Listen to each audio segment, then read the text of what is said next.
No sign language tonight. Yeah. Yeah, he's got a fancy new camera for his birthday. Look, he's like in better quality than us. This guy, Mr. Fancy back there. Oh, look at the shirt too. He's showing off that Nightmare on Elm Street shirt. I got that one too. I'm spoting it. Hey, it's for Walmart. They got some great ones, cheap. Yeah, but I burned the shit out of it welding. There's all holes in the bottom of it. It's all right. That's character. Yeah, there you go. Freddy's burnt anyway, right? Exactly. See if we get some people here. I know some people were on their way. I can't wait till I get my computer set up when I'm back. I got it. There's no sense in setting it up because I'm getting ready to pack up.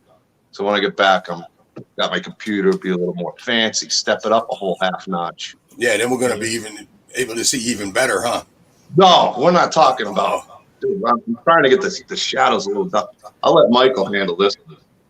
I got some duct tape. I'll just put it over your window. I know. That's an ongoing joke with me, Vinny. All right, let's see if anybody's in here. Can't even figure out how to get on my own channel. You know, Rick will be here. Oh, Rick already messaged me. He's excited. Yeah, already? A few people were excited to get here, so let me turn down this. I think Rick is stalking you, man. They're all stalkers. I'm a stalker. Now, Rick, everybody's been off, man. We got some great people in the horror community. Rick is definitely a loyal dude. He's been awesome. Where is everybody? I don't know. What the hell? Oh, that dude, my friend that does the printing. Yeah. He just joined the group. Oh, did he? Yeah. Cool, man. Yeah, Vinny's got a 3D printer now. No, a buddy that does it. Well, that's why I said a friend who does 3D printing now. Yeah. Oh, you said I had one. I said you have a buddy that's a 3D printer. Yeah. I thought you said that I had a 3D printer. Oh, yeah. Well, you count. You come with your friends. So I include them with anything. Yeah, right. Let's see here. Caravan. Dude's good, man. Get this shared out on the group. Yeah. Oh, yeah. Dude, that fucking looks fantastic. Yeah, I mean, look at the size of it, man. I mean, this thing is awesome. Huge. That is awesome. It's huge. It's 20 inches tall, man. That's not even with the base. I can't wait to get on it, man. You got some slave driver, man. Got me doing all kinds of shit for conventions. All right, never mind. I'm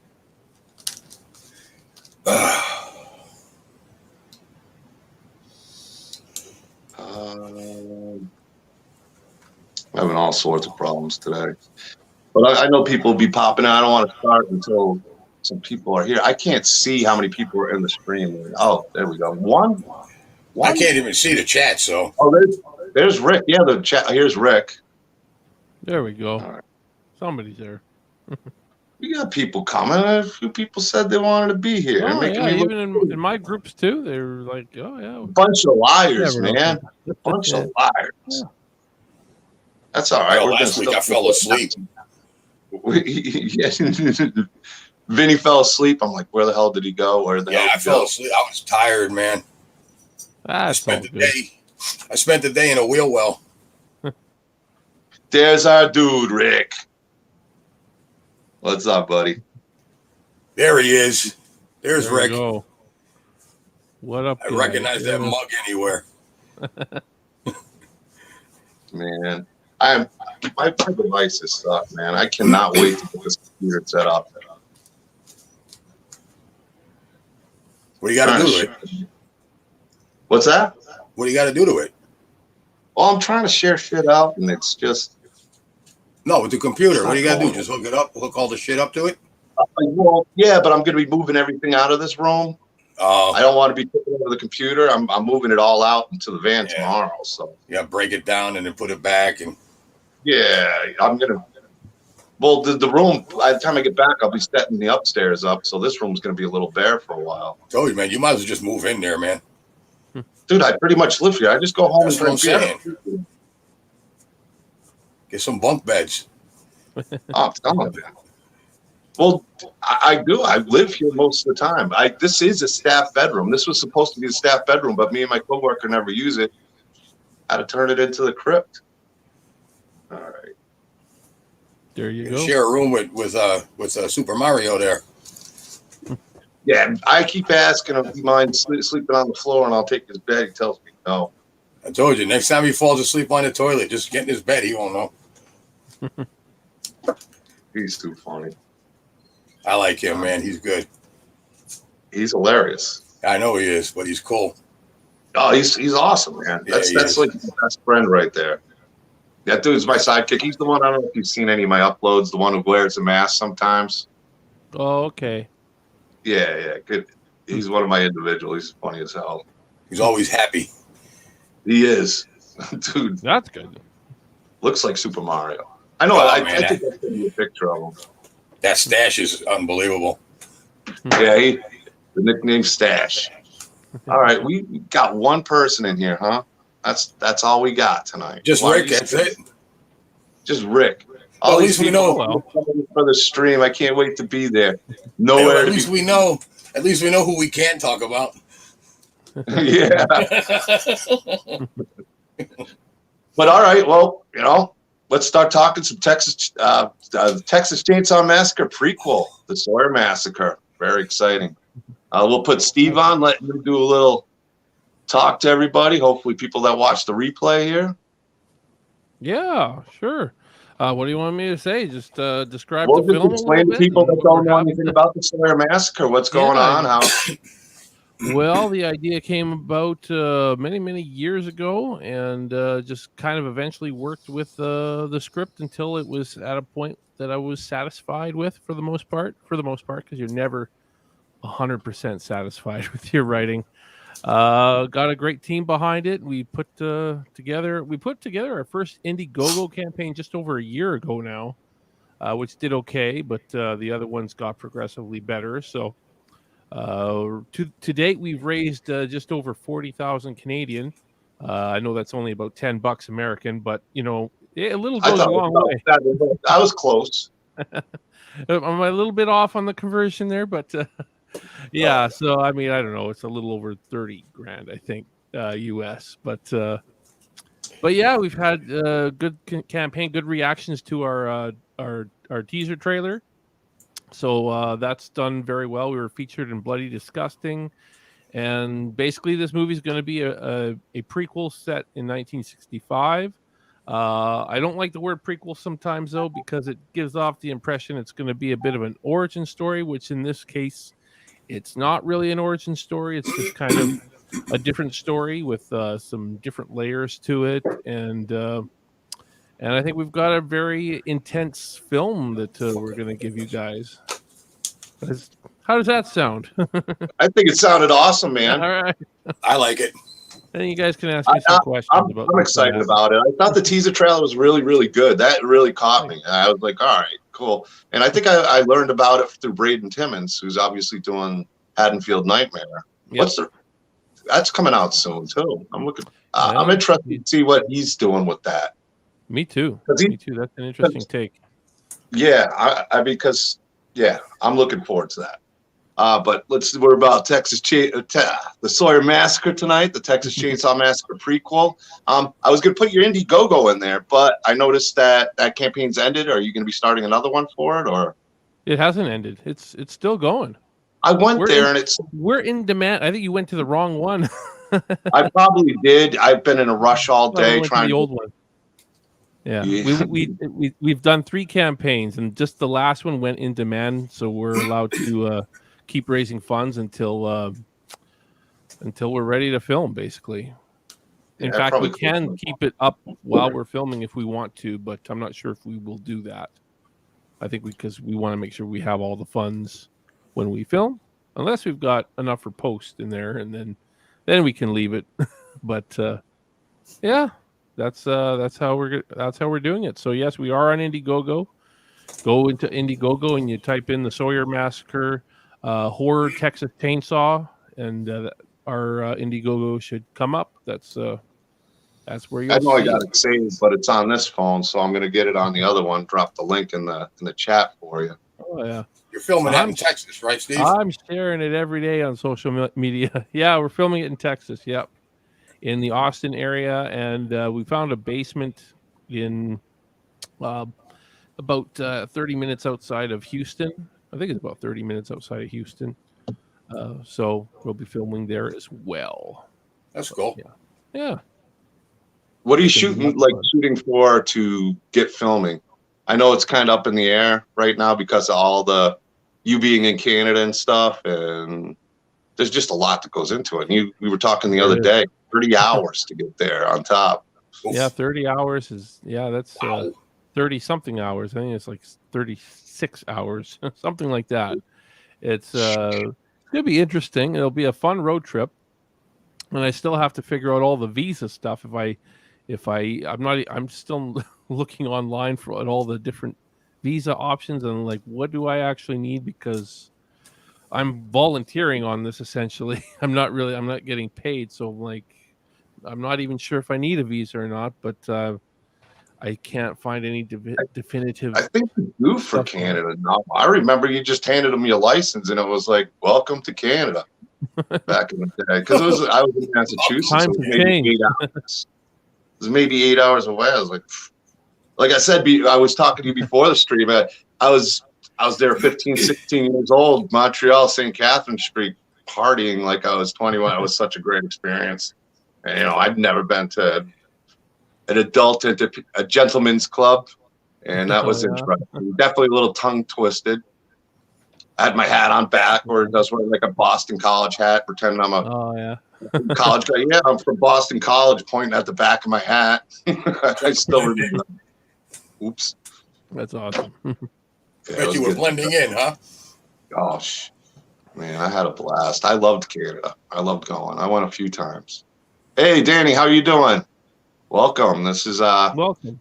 Talking to Steve Merlo with the Sawyer Massacre, an indie project coming out, and I want to drop the trailer. I'm going to be doing all that stuff. That's why I got Vinny here. He can keep you entertained, so you guys can talk about some of that, some of the things. Well, some of the things you guys have been wanting. You've been wanting to talk about as far as ideas for designs and stuff, or anything you guys want to shoot the crap about. But yeah, John's been keeping me busy for months. Yeah, well, it's all worth it, though. I mean, it's it's you gotta do what you got to do. Yeah, exactly. No kidding. So. But it is. So with the Indiegogo campaign, so you're still raising the money. It's definitely going to be, you've raised enough that you're definitely going to Canada one way or another, which is fantastic. Texas? Yeah, I'm already in Canada. Yeah, I'd be in Texas. Yeah. That's a quick Texas, trip. Canada, I meant. We're definitely shooting in Texas, and it's just about the level. How high our level is going to be as far as being authentic to the time period, which that's kind of important to me. So we have to be able to have vehicles of that time period, costume design, all that kind of stuff, to make sure that it looks 1965 in the film, because all that stuff is very, very important. So I mean, we've raised enough to get it shot, but and have some good SFX and all that kind of stuff. But keeping our Indiegogo up for the next few months is definitely going to help, and every cent we raise just goes into making the film that much better. I know that you're really, really passionate about this project. I know it's going to be fantastic. You got a lot of talent kind of on board with you in its own way too. You got a lot of support with your community. I know that. Definitely. It's a great community. The horror community is awesome. Oh man, you cannot beat it. You cannot beat it. All right, I'm putting it. Oh, that one's the closed one. Can I not find the?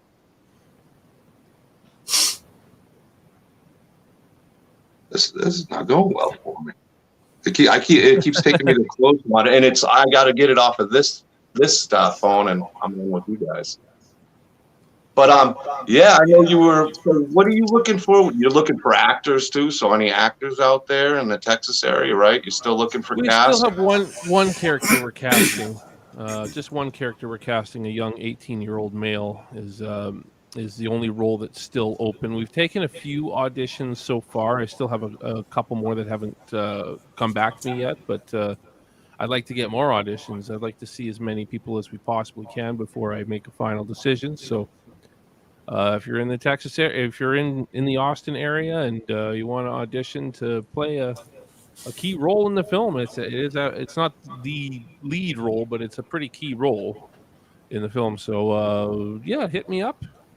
You can email me at steven.merlo@gmail.com and just send your headshots and resume, acting reel, all that kind of wonderful stuff. If you got it, or not, or not, just email me and I'll send you some audition sides. I've never. Go ahead. I was saying, I've never done casting. So on that type of character, is there anything you're looking for in particular, or do you think you'll know when you see the right person? Is it kind of that deal where it might not be exactly what you thought, but they make it what you thought even better, something like that? With the there actors. are certain characteristics I'm looking for, but at the end of the day, the person's the way the person can sell the character is going to trump any look. As far as I'm concerned, obviously I have a look in mind, but you know, if the person that looks right can't act the part, then that's not going to work so well. But sometimes somebody looks different and they do a great job. So you never know. Sometimes it's nice to get both. It's nice to get the right look and the right acting, but that doesn't always come into play sometimes. Sometimes you have to settle. I can imagine it. It's got to be like, oh, this person's perfect. You get a look, oh man, who's going to be perfect for this part? And then, ooh, that's not quite what I'm looking for. Oh, yeah, it's happened many times.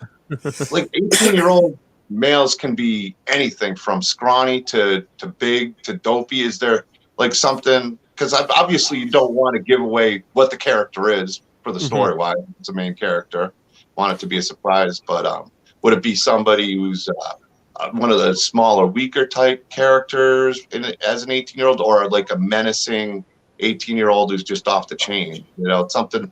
If there's somebody out there that watches this and says, you know, he's looking for somebody around my age, I'm an actor. What is he looking for? What kind of character? Like, is it somebody aggressive, somebody stupid, somebody kind of smart, athletic? Well, all of the above. No, this character has a lot of those traits, but he's kind of looked at. He's well-rounded, yeah.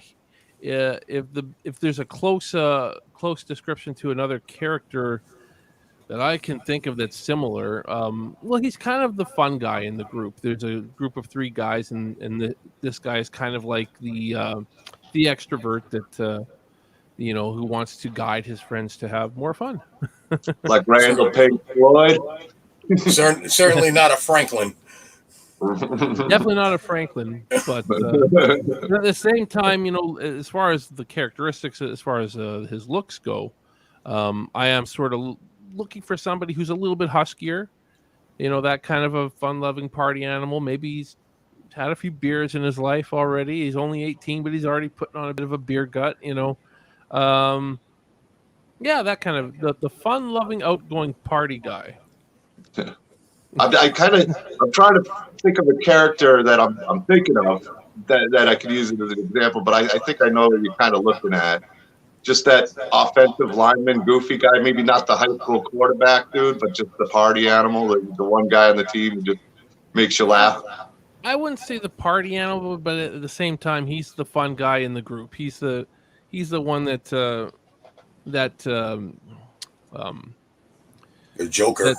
Yeah, well, I don't even know if you could say joker. It's tough to explain.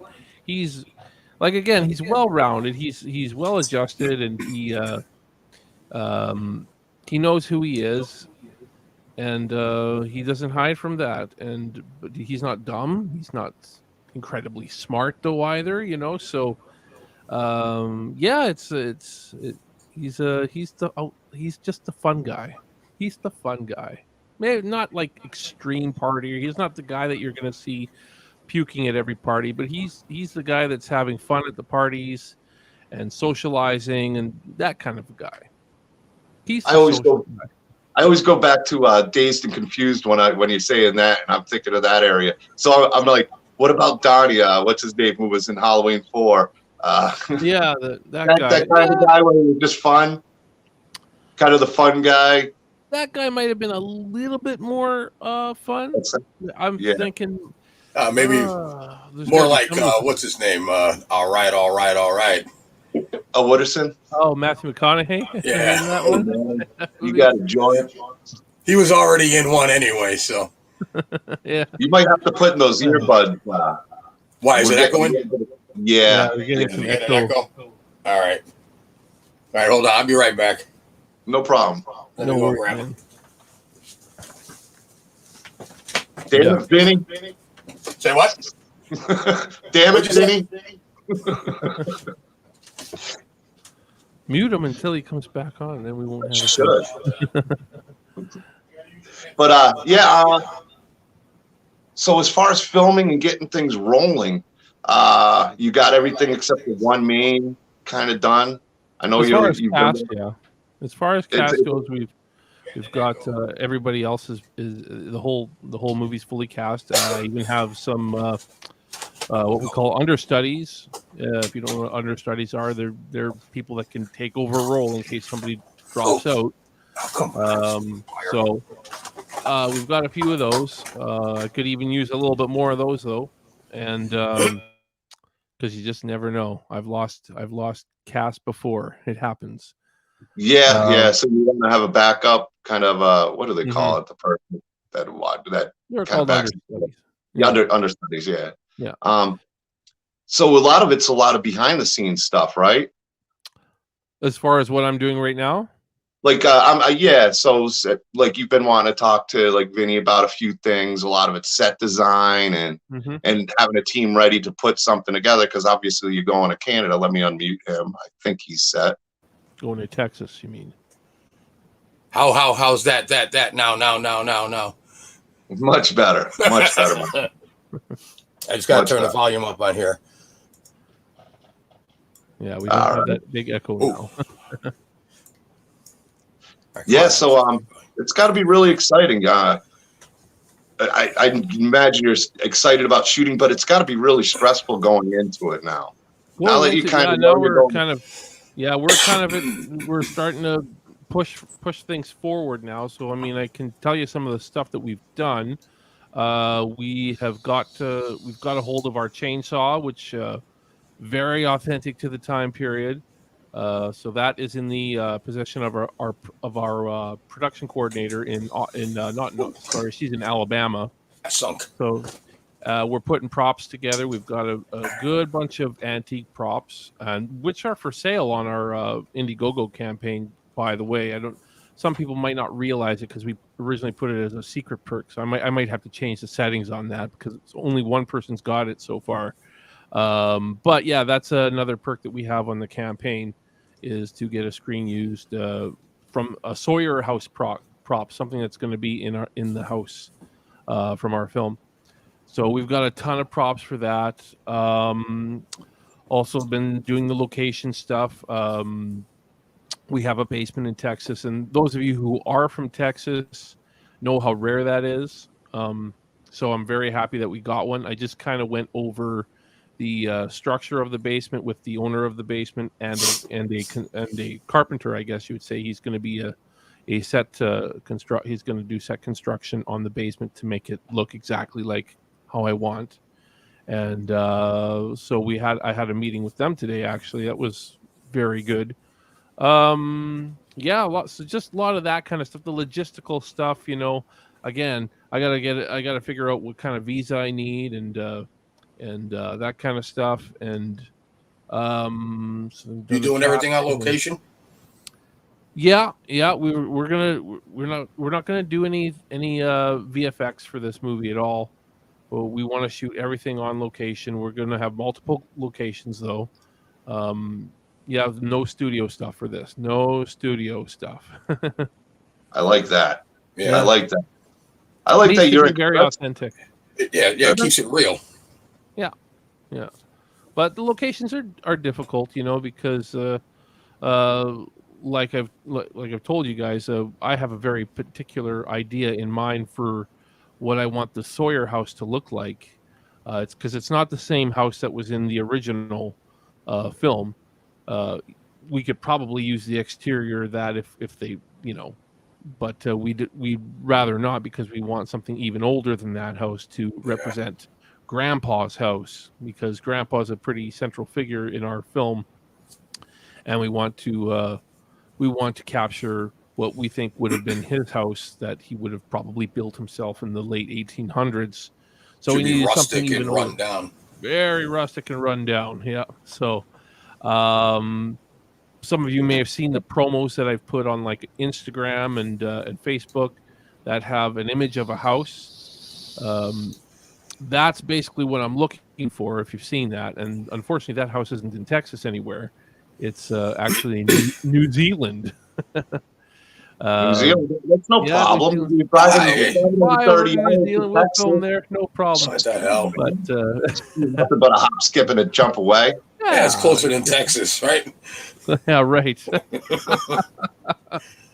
So, anyways, but it is what it is. But I saw this house and I'm like, yeah, you put some boards on the windows, which I did in editing for those promos. I put the boards and stuff on the window to really make it look creepy, and change the color palette to give it a really sort of mono black and white look to it. And man, it looked creepy. So washed. When I see that, it's like, this is the house I want for my movie. But scouting Texas has been just it's tough. I'm on Google Maps every day looking in different areas. I got about 5 or 6 different scouts in that area, searching frantically for the proper location. I got a new scout starting tomorrow. Just scouting north of Austin. Are you going to have live action on the exteriors of the house? Yeah. Like with the house in the background and the actors in front of it and all of that. Yeah. We need all that. We need to. We don't need the whole house, but we need a good portion of the house to sell it. That's for sure. Yeah. Just a facade. Yeah. Like basically. I was thinking, and again, this is something we're going to have to talk about, Vinny, and see if it's possible. But even if we had like 2 sides, like the front of the house and one side, and at least we get it that 3D on an angle shot. Yeah, on an angle shot. Yeah. Maybe, I don't know how expensive that would be. Again, that's something we can talk about and see if it's possible. But I don't know how far you are from Texas, though. Either. I'm closer than you. I'm in Connecticut. Yeah, well, yeah. Everybody's closer than me. Yeah. I'm in Connecticut, so I'm up in the Northeast. Oh, okay. So it's not. You guys work it out. We'll make sure we get my boy Vinny there. You guys will figure something out, because Vinny, as you've seen, and you've seen some of the work, and a lot of people who watch any of my unboxings or my streams know the talent that Vinny's got. It's just insane. And well, it's not just that. It's not just that. I've been a carpenter for 45 years now. Yeah. So yeah, you're pretty similar to the guy that I talked to today that's doing the basement, and he's an artist. He's a carpenter and he's an artist, and basically he's going to do it for me at the cost of the materials, and it's going to be fairly cheap for me to do the construction on the basement based on that, because a lot of the stuff they can get from a lot of the different rundown buildings that are already in that area. So yeah. You don't want to go to Home Depot and buy new lumber and then stress it. It won't look right. No, it just won't. Pressure treated. Yeah, exactly. So to make something look 100+ years old, it's you almost have to find those materials. Yeah, you got to repurpose stuff. I'm sure they have run-down barns down there and all kinds of stuff. Yeah. You might even be able to get some barn find cars. That's possible too. That's because people find all kinds of stuff in barns. Yeah. What year? What era are you doing it in? Does our film take place? Yeah. 65. 65. Okay, so that's far, but it's not that far off. It's not like you're doing the 40s. I need 5 cars from that time frame, from from 65 and older. I need 20 vehicles. years ago, I could have helped you out. So all I had was old cars from that time. I've got people on the lookout for me that think they can, get them for me cheap. It's You could get them loans. Somebody to loan them that has them. It's possible, I've seen but people doing that. Where even if they're tricky, even if they're so picky about their car, you could probably work something out where you could take shots where they're driving it or something, and then in the car shop. That's where. Do they need to run? You don't have to worry about the cost of the car right there. You have to run.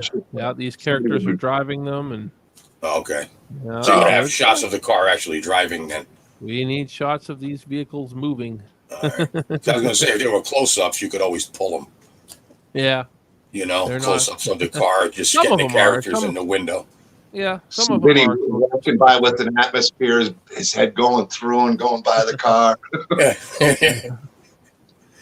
But yeah, I think that would be cool. I think you could find it.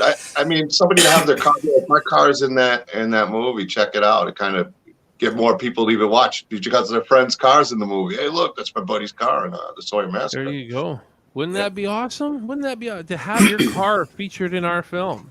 I think that's so. What they did here. They did that here in Connecticut. We'll give you this, and we'll use your car. They had that here in Connecticut. They filmed Jackknife here with Robert De Niro and Ed Harris, and they used somebody's old Chevelle, and they filmed it in the town I was living in. It was cool. That's cool. It was really cool.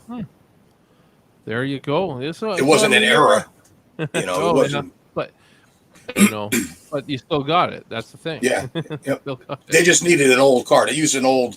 It was like a 68 Chevelle or something they used for it, beat up. But it took place, I think, in the 80s. The movie. Oh, okay. So he just drove an old beat up piece of shit, basically.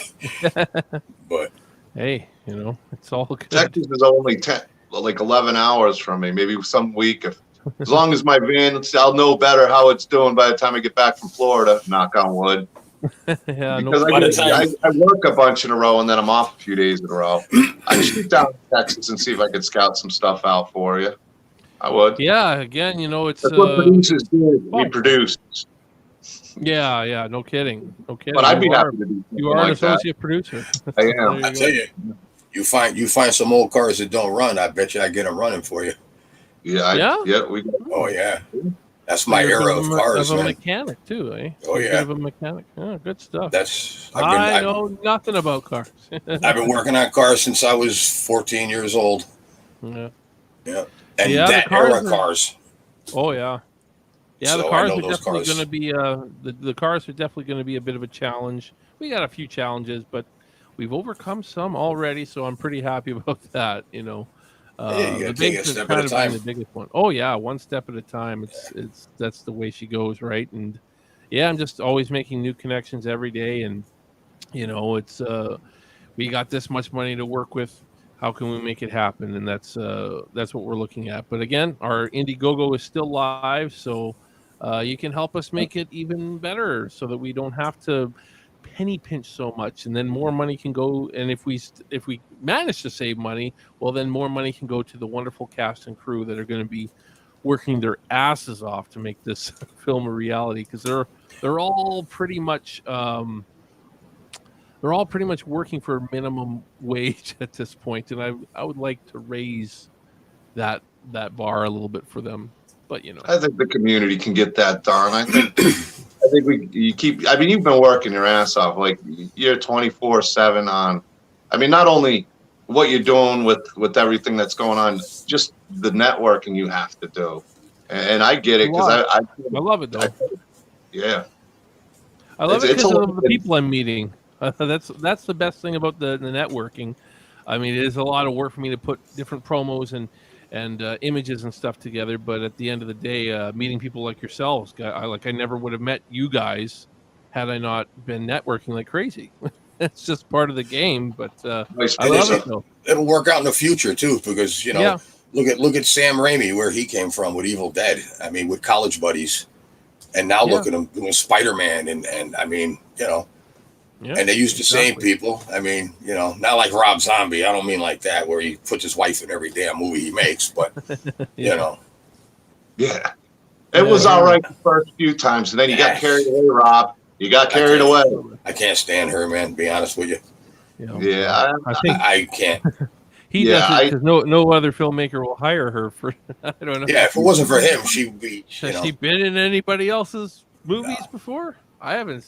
I don't think so. But I don't know. I could be wrong. I never heard of her until she was in a movie.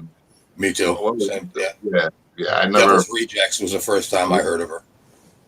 Yeah. Yeah. I haven't. Or was it The House of a Thousand Corpses? No, House of a Thousand Corpses was the first one. I get confused with these two. I just remember three now because I did not like that one at all. Rick that's how much I'm into him. I bought it. I go, I gotta watch it. Rick's like, you're gonna hate it. He's like, do you like Cherry Moon Zombie? Not so much. He's like, well, you're gonna hate this movie. And every other one after. Every other one. I like some of Rob Zombie's movies. 31 was good. 31 was decent. I gave up after Halloween 2. Oh God. Halloween 2 would not have been a bad movie if he didn't put his wife in it with the white horse thing. That was retarded. That was. I was all right with the twist and the difference with Michael Myers, and that was fine with me. I would have been cool with that. It's just the white horse thing he did with it. It wasn't great, but it did have a great hospital death. That was a great scene. That's Tyler Main's favorite. Is that scene in the hospital? That was a good the knife where he kept. But it was all a dream. It was all a dream. Yeah. It wasn't a real one. So that was the best part of the movie was a dream. Yeah, I don't know.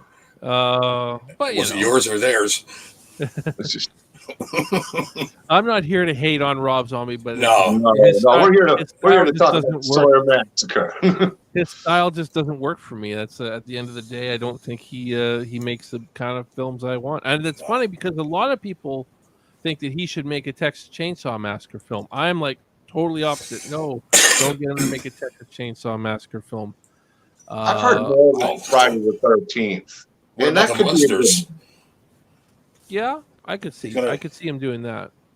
He's supposed to be doing the monsters.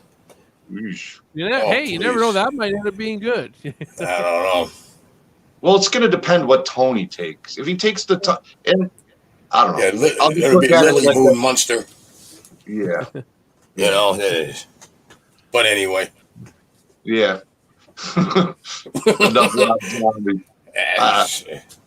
That's like a whole debate in the community. You're not going to win. Some love, some hate. It's just what it is. It's like everything else, though. It's like Scream. I can't stand the Scream movies, but people go crazy for them. Yeah. I don't mind the first one, and then I've only seen the first two. I saw the first one. I thought, it's pretty good. And then I saw the second one. I'm like, it just seems like the same thing again. Rehashing the same idea over and over. So I was like, I'm done. I don't feel like watching anymore. The next one is the mother. The next one is the cousin. The next one is the father. Then it's just let it go. Leave it at 2. Yeah. Well, don't worry. 5 is on its way. Yeah. Well, at least it's not as bad as Fast and Furious. Oh, man. Fast and Furious 17, I think they're on now. What? God. That's ridiculous. I wasn't even a fan of the first one. I was never into like that kind of cars. I was more of a muscle car. Yeah, definitely. Well, now they use old school, but I don't know. I can't even. It's ridiculous now. Old school muscle. It's the only way to go. So what inspired you? So everybody here knows to write the Sawyer Massacre out of all the horror movies, out of everything. Yeah, I was or a prequel to. What made you decide? And you're a Star Wars fan. I could see you writing a script for Star Wars as a fan. Oh, but that's film. That's a whole nother conversation. Oh, the budget on that. I got something there. Yeah. So I've said this many times, but originally the idea came after watching the Texas Chainsaw Massacre remake from 2003. That's where the ideas just kind of started turning in my mind, simply because when I saw that movie, I was super, just so everyone knows, I was super, super excited for the 2003 remake when it came out. I saw the TV spot that had John Larroquette's narration in it. I was like, whoa, this looks great. This will be the remake to. This will be better than the original. I thought to myself. How naive I was. Anyway. And I know that a lot of people love that remake, and I love certain elements of it. I got into that theater, and that beginning started. The beginning is just great. The beginning of the remake of the Texas Chainsaw Massacre is too good for its own good because the rest of the movie just doesn't live up to it. Yeah. Because John Larroquette's narration, beautiful. All the police footage, the walkthrough stuff. It's like, whoa, this movie's going to be disturbing as fuck. That's what I thought to myself when I was watching it. I was like, I don't even know if I'm going to be able to handle this movie. It looks too disturbing. And then once the characters kind of got introduced there in the van and Sweet Home Alabama's playing, and I thought to I am a bit of a music buff. This is a small criticism, by the way, but it's still a valid criticism. I thought, did Sweet Home Alabama come out in 1972? At that time, yeah. And sure enough, I looked it up after it came out in 1974. So, like, there's a flaw already. So, you know, that's a pretty small flaw. But, you know, but as soon as I'm seeing these characters, I feel these characters just did not feel like they belonged in 1973. The way they talked, the way they dressed. And it took me out of the movie. That's the biggest thing that takes me out of that movie is those characters. And the dialogue that they have and the costumes they're wearing, and I felt like they missed a lot of great opportunities. There are some really great things about it. R. Lee Ermey as the sheriff was very, very good in that movie. Scary, very scary actually, especially when that scene in the back of the van interrogating the nerdy guy. Oh, with the gun, yeah. Yeah, with the gun and that was great. But he was scarier than Leatherface to me was in that film. Well, he was a real drill instructor.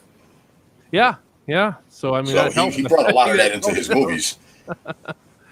So, but other than that, you know, the members of the Sawyer. No, it's not the Sawyer. It's the Hewitts. The Hewitt family in that one. Yeah. Sorry, my mistake. The other family members are pretty good. Like the older lady was really good. I felt like she was had a creepy vibe to the guy with no legs in the wheelchair. Had old a creepy Monty. Vibe to him. Yeah. Yeah. So I liked those characters, the sheriff and the lady and the guy in the wheelchair, but then everybody else was pretty flat to me, including Leatherface. So I don't know. After watching that movie, I couldn't help but feel a bit disappointed, and that's when the ideas come. Like, what should have they done?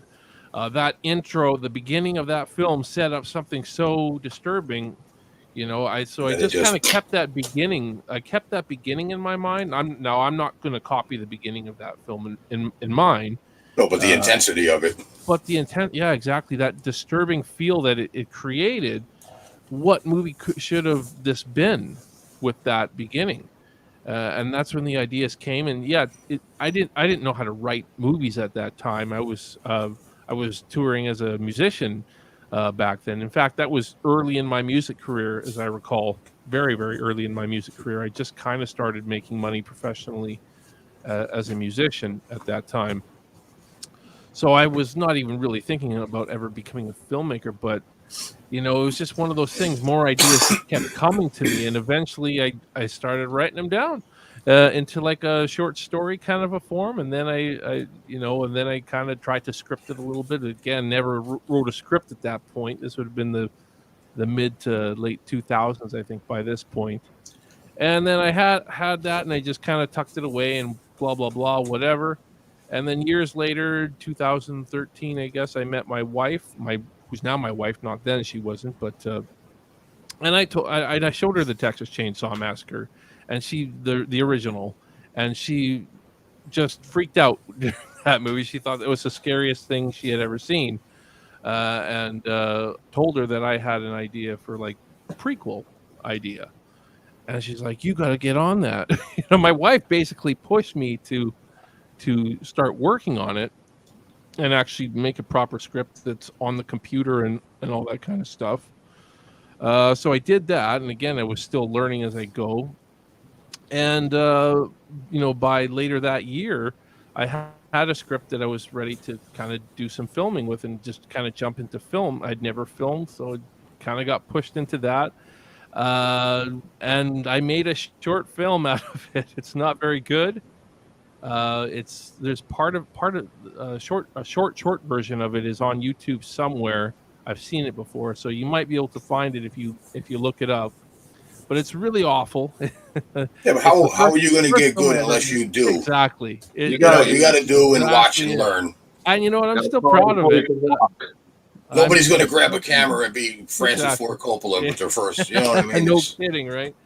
But we did it, and I learned from it. I took the criticisms I got from that film and just kept getting better as I went.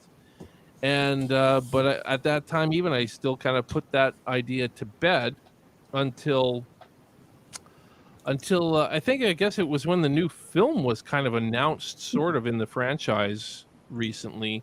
Well, not too recently. I guess it was a couple over 2 years ago now.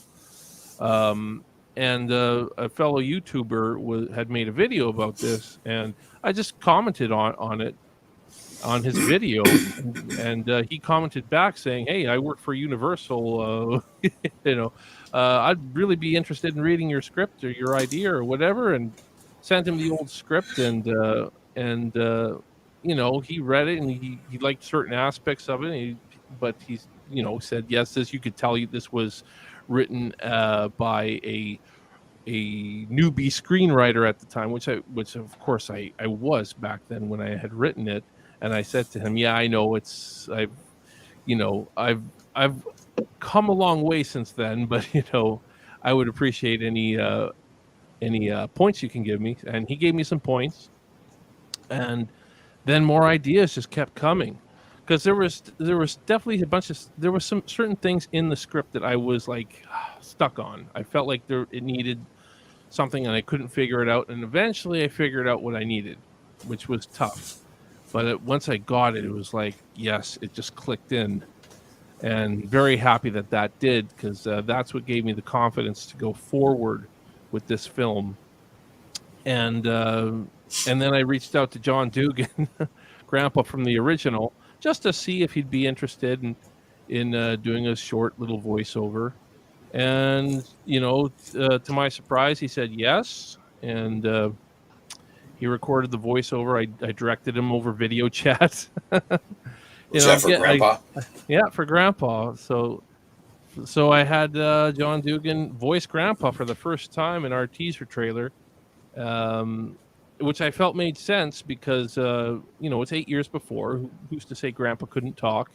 And I felt like it didn't make sense to try to do Grandpa the same way he was in the original, because it was shocking in the original, but you try to do that same thing again where, this corpse just comes to life in front of you all of a sudden, sucking your finger, Dolly's finger. It's just not going to have the same effect. So I had to do Grandpa very, very different in my film. Plus, how long has he been in that state? Exactly. He's there's a lot very old, right? Yeah. 8 years prior, he was still like a zombified. Yeah, he was still well over 100 years old. Well over 100 years old. He had to be alive at one time. Yeah, exactly. So what's that? That gives you some room. Would you, if the Sawyer Massacre goes as well as I think it will, and I think it's going to be a great move, would you consider doing, say, a Grandpa story? I think there's a lot that could go there. If you could go back to because he's 100 years old. Late 1800s, early 1900s, where he grew. There's a lot of. That's where I really like the prequel. There's a lot you can do with the Grandpa character. Even going back a few years, where he wasn't just spitting out dust. Even when Leatherface was a kid. Yeah. I've thought about that, but at the same time, part of me doesn't want to do it because I really don't want to demystify the character too much. I don't want to demystify any of these characters too much. I can get that. And then again, you don't want to be stuck just on Texas Chainsaw Massacre. Oh, yeah, there's that too. Like, people are already asking me all the time, what do you got in mind for a sequel to this. I'm like, I haven't even made this movie yet, and people are asking me for a sequel already, and I'm like, I just got to get through this movie first, and we'll see what happens. But I don't really plan to do a sequel to this. But well, it depends on the ending too. Are you going to leave it in the air? It'd be a prequel to the prequel. A prequel to the prequel. Prequel to the prequel. You go in the backwards order. You do like kind of a Star Wars thing, but you'd be doing it like just going straight backwards all the way. Go back to the beginning of Christ with the Sawyer family. The first Sawyer. Even before then.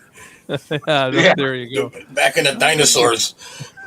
Grandpa's riding a T-Rex or something. Yeah, right.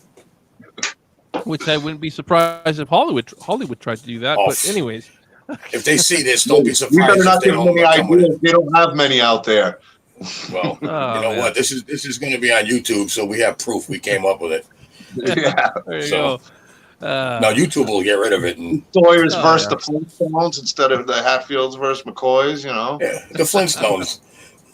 The Sawyer Stones. So what's you have a goal for when you want to start shooting? Like, do you want the film to be done, released by, say, the end of 2022 as an example? That's actually what we're aiming for. The end of 2022 is what we are aiming for as far as finished product. Can't guarantee that, of course. I still can't even guarantee that we're going to start filming in March, which is when we want to start filming. We're scheduled. We're on track to hit March at this point. But the big thing that's kind of always lingering is this thing called COVID. And I just don't. Me coming from Canada, I have no idea what the legalities of me crossing the border are going to be like at that time. It's not just me. I have two other actors coming from Canada as well. And if COVID doesn't behave itself, then we could see the border being closed. And you know, that's the thing I hate the most, because I know that all the people that not just back the campaign, but all the supporters we have, they really want to see this thing get going. And COVID is the biggest factor right now as far as when we can start production. That's out of your control, though. It's not. That's out of my control. And I think they all understand, but at the same time, part of me is like, man, we got to make this work in March. We just got to make. I'm really like, we got to make March work. So, everybody understands, but you want to set a deadline. You want to get this done and move forward with your career in this project. I get it. I don't want to be in limbo, and you know, I want to finish this film so that I can focus on other things, and at the end of the day, make a product that I think that I can be proud of, and everybody can be proud of, and be happy, and those people that contributed to the film will be happy that they did, that they were part of something special. You know, a Texas Chainsaw Massacre film filmed in Texas, where it should be. Yeah. And I'm not, you know, I don't mean to point fingers, but man, if I can get it to Texas, they should get it to Texas too. Especially now. Yeah. But how long are you planning on shooting? We're planning, I mean, ideally I'd like more. I'd like more time. But we're planning 14 shooting days with a break in between. Halfway in between shooting. I'd like more shooting days, because 14 shooting days is really not that much. I can make it work. I've looked at my shot list and see how I can condense it into 14 days, but ideally I would like 30 days, but that's not going to happen unless we really raise a lot of money. But man, I'd love to get it up to close to 20 days. I'd love to get around 20 shooting days. That would just... Are you planning on shooting in sequence? Oh no. No, you're gonna and then edit it. No, because some people will shoot by location. If it was all in one location, sure, I would. Yeah, helps with continuity. Yeah, definitely.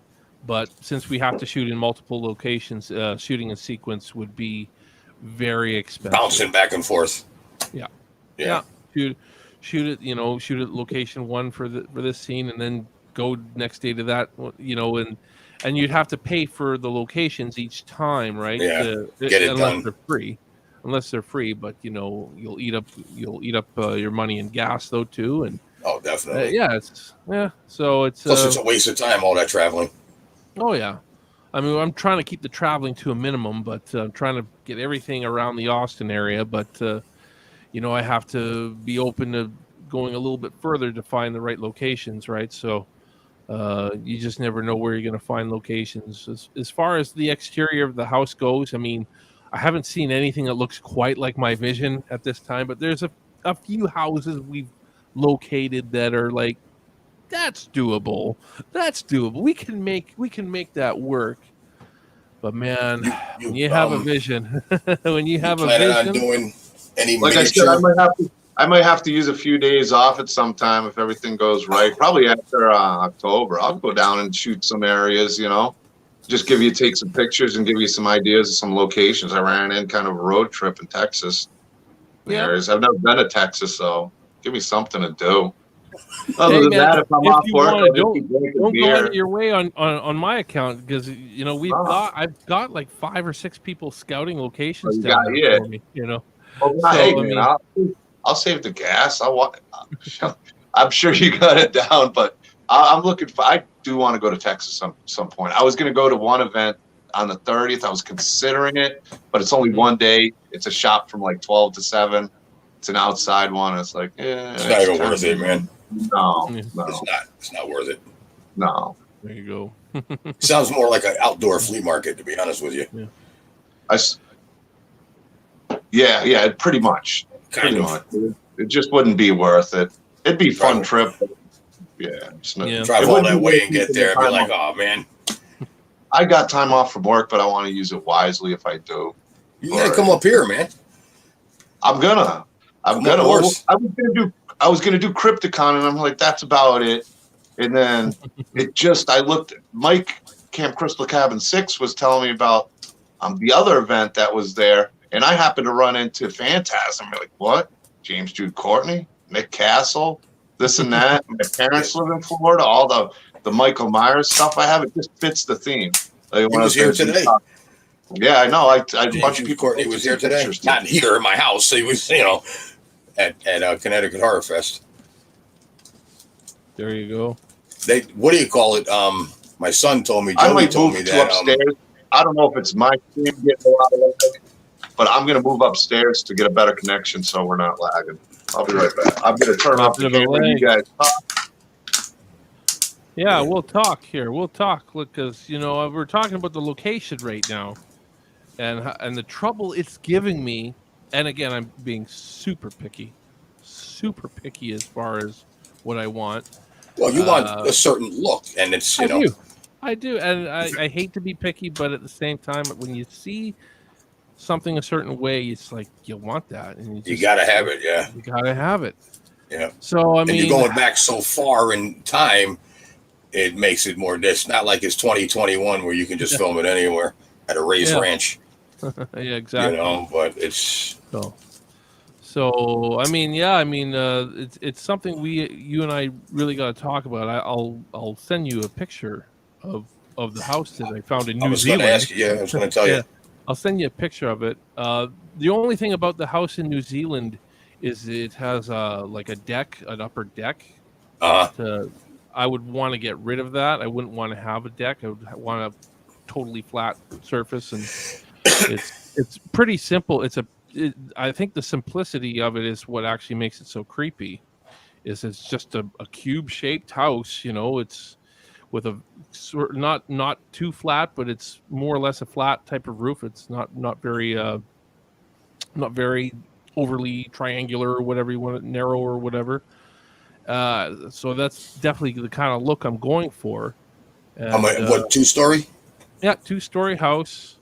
What kind of a shot are you looking for? Like a low angle up, or you know what I mean? Like from the ground angle, like when she got off the swing, and they were behind her and they had an angle like that. We have so many shots though. That's the thing. We're gonna be doing so many types of shots. There are going to be a lot of low angle shots, but there are going to be a few shots that are kind of like crane shots, swooping up to it and that kind of stuff. So towards it as it goes. towards it as you go. That's right. And so, I mean, there's a lot to consider, that's for sure. And so, I mean, I don't know how probable it is for you to build something like that. I know that I know you can do it, but I mean, I just don't know if you could do it on a budget. That's always my concern: is could you do it on a budget? And who knows if we raise enough money, sky's the limit. But at this time, I'm looking at a $25K budget for the whole film.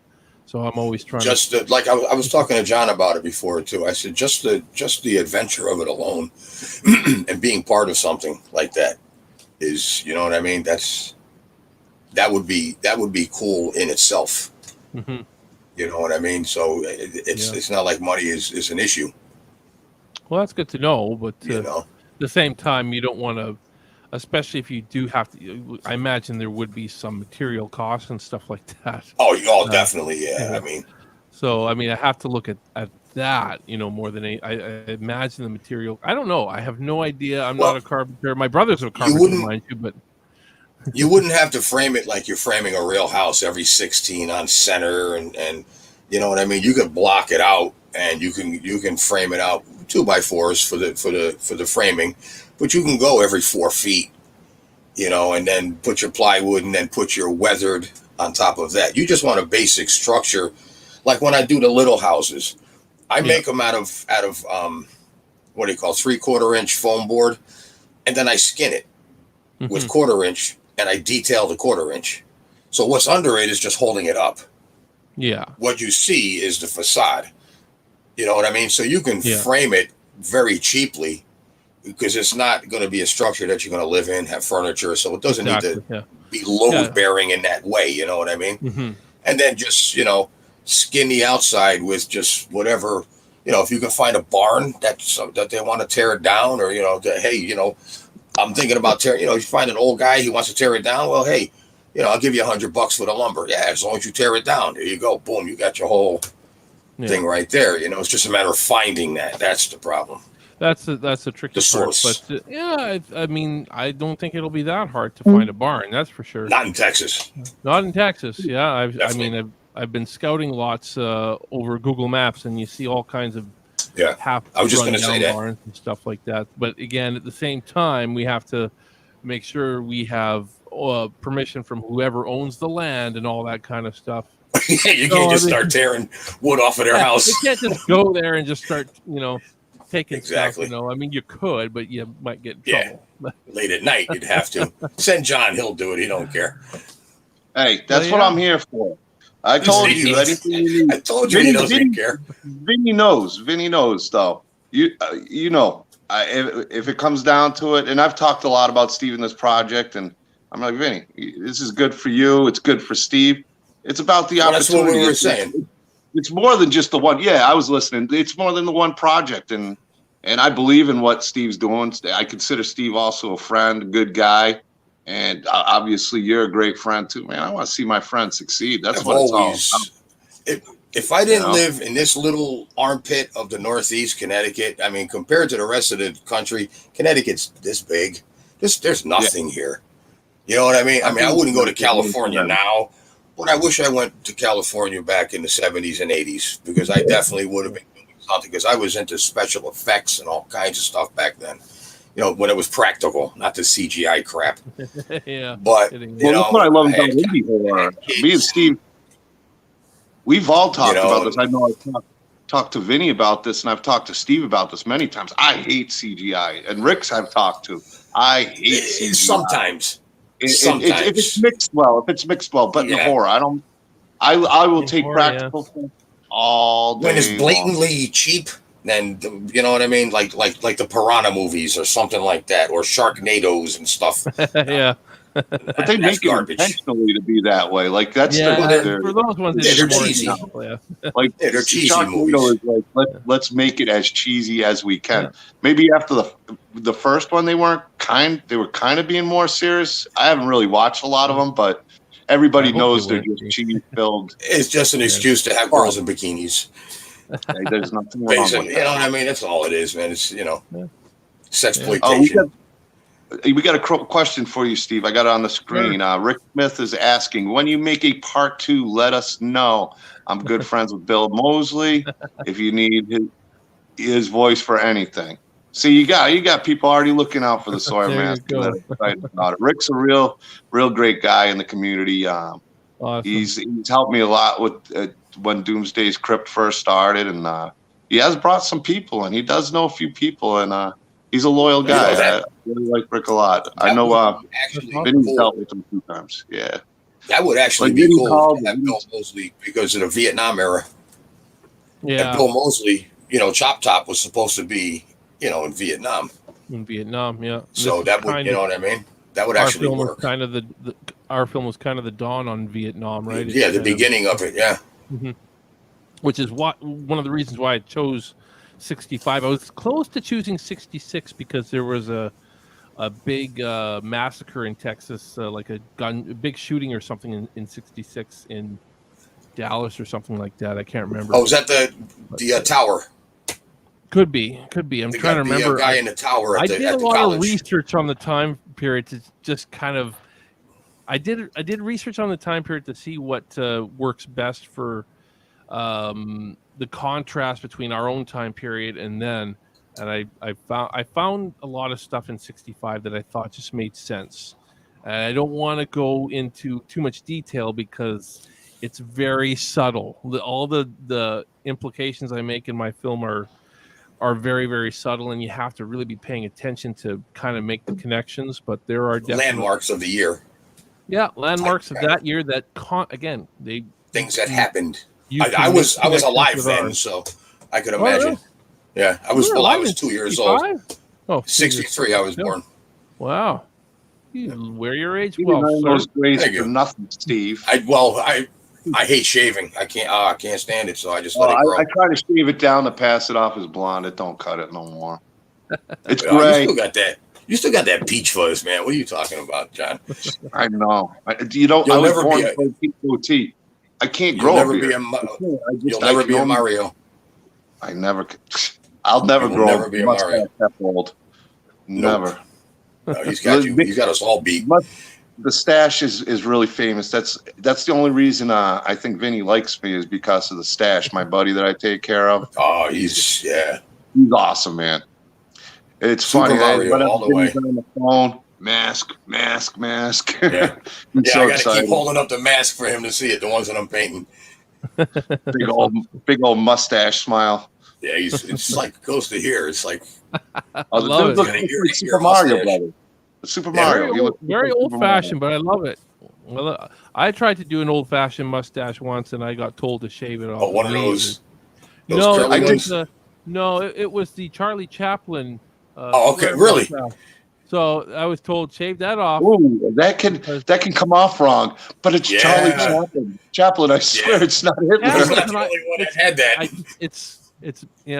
That's Hitler ruined that mustache because it was a very popular mustache back in the day. I mean, Chaplin was an icon. A lot of this was going on with that mustache. Yeah, you can't even honor Charlie Chaplin anymore. Yeah, I bet you if you showed some of the people who have no idea about him, be like, oh my god, I'm so offended. Yeah, I still get the cane and spin it. The handlebar. The handlebar didn't go too bad. I always had a handlebar. Always. I did a handlebar before. There was a Walking Dead, the Comic-Con had a few people from the Walking Dead. So I had the guy Michael Chiklis wasn't, or not Michael Chiklis. Michael, I can't think of his last name.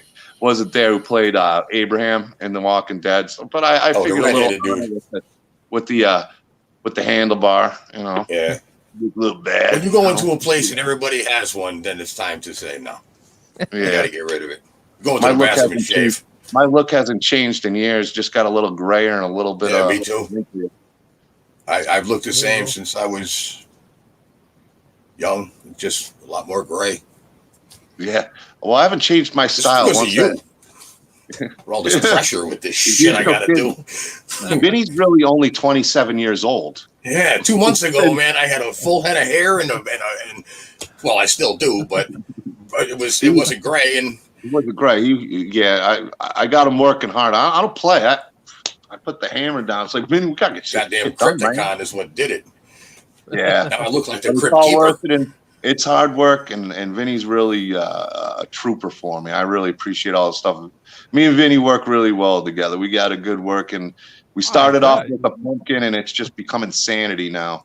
Yeah, I was just going to be Crypticon, now Phantasm, and I am planning on and that's why I'm going earlier because I know my parents have a laptop and whatever there I need, and we're going to set up a loop. We'll have the TV back there, do some Sawyer Massacre trailers, maybe put that teaser for the third channel. I'm like I said, we're looking forward to that one.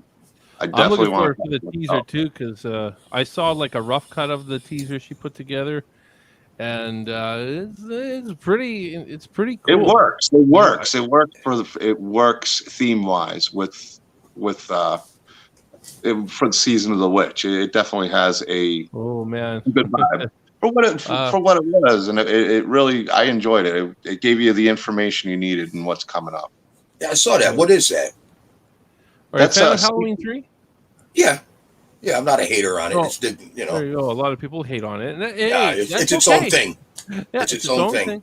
But it is a Halloween movie. I'll always argue that it is a Halloween movie because Halloween is a central plot in the movie, so it does deserve to be called Halloween. In my opinion. But my friend who I've connected with through all this networking, Michelle, she just had this idea to make a Halloween 3 unofficial sequel fan film. And so it's a sequel. It's a sequel set in modern day. I think I can say that. Hopefully she won't be on me for that, but I don't think that's a big deal. I hope not. Well, just don't give away anything past the trailer. That's all. Don't worry, nobody's watching anyway. I know. Rick ain't gonna tell anybody. No, we've had. It's gone up and down. It's been a fun one. The word gets out. We know who was here, so it doesn't matter. We'll just find out and we'll take care of it. Hasn't been here. You guys are in trouble. Don't ever say your mind. Don't ever say you let us down. All you guys here. So. I know. No. That's because I'm here. If I wasn't here, then you guys would be cool. What was I going to say? I'm about as cool as a hot summer's day, I've been told. Yeah. Anyways, about the third channel, Michelle reached out to me because she wants to shoot in the actual locations in Northern California that the movie that Halloween 3 was shot in for Santa Mira, and but she was anxious because the factory that they shot that movie at it's gone. It's not gone. It's still there. Oh, it's not. Oh, I thought they tore it down. No, it had just been sold though. It had just been sold, and she was worried that it's going to get torn down. It's all swampy inside or something, isn't it? Well, I don't know that. The inside. I heard that from. It could be. You could very well be right about. Oh no, not swamp. Oil. There's all kinds of oil. Yeah. They bought it. And they dumped all kinds of oil on the floors in there and stuff. I think. I have no idea about that. I saw that on YouTube. I know that, but she was kind of panicking because she wants to use it in her movie, and she was afraid they're going to tear it down. And so she's started pushing this right now, and it got her. I guess it got her motivated to get started on it. And so I said, just film a very, very simple teaser. And so she went out and filmed a teaser. She's got it almost ready. It'll be release on her Indiegogo campaign when she starts that. And I've just been consulting her. I've been really consulting her on what worked for me with the Sawyer Massacre and just trying to help her make sure that she gets it off the ground, because it is a great idea. I mean, I can't give too much away. The movie's called The Third Channel, so I mean, those of you who've seen the Halloween 3 Seasons of the Witch and know the ending of that movie, the title pretty much says a lot. I can understand exactly where it's going. Yeah. So it's. I showed the Halloween 3 lamp that Vinny did. on the group, as you saw. Did you? Vinny, I nominated you to possibly do a third channel lamp perk. Yeah, I'll do a third channel. I'll do a third channel mini factory for her in case they tear that one down, and she can do some miniatures. Yeah, exactly. Do a Sawyer They only Massacre. need it for the exterior stuff too. So yeah, see, so there you go. Because there's no way they're filming inside that factory. There's just no way they can. Look up Grim Life Collective. They went there. They're going to be at Phantasm. Grim Life Collective went there. That's the video that I saw where they went there, and they said it was all, they dumped oil in there, all waste oil.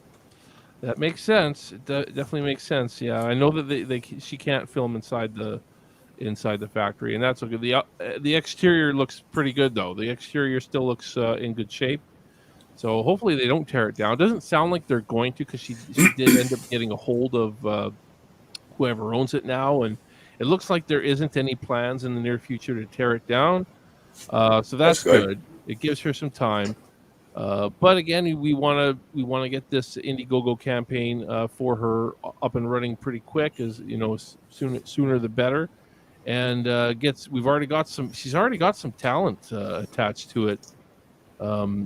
She got Dawn Wildsmith, who was in what was she in? She was in Hollywood Chainsaw Hookers, if I'm not mistaken. And she was in a bunch of 80s B movies. So B movies, yeah. I was gonna say she was in a lot of those. I'd love to see that cameo that you talked about when Tony was on.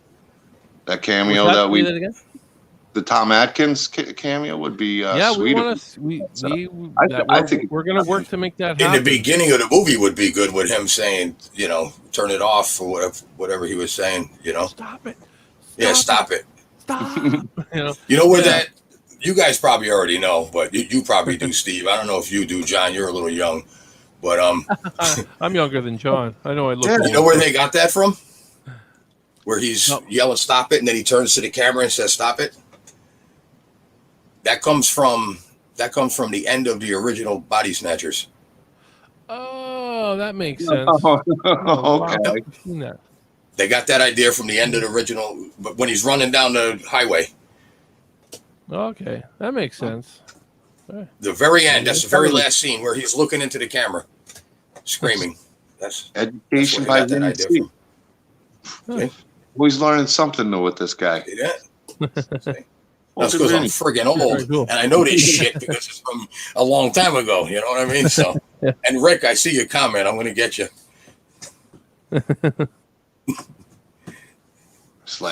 I just want to say hi to everybody who's been here. Chris Cowley, Rick Smith.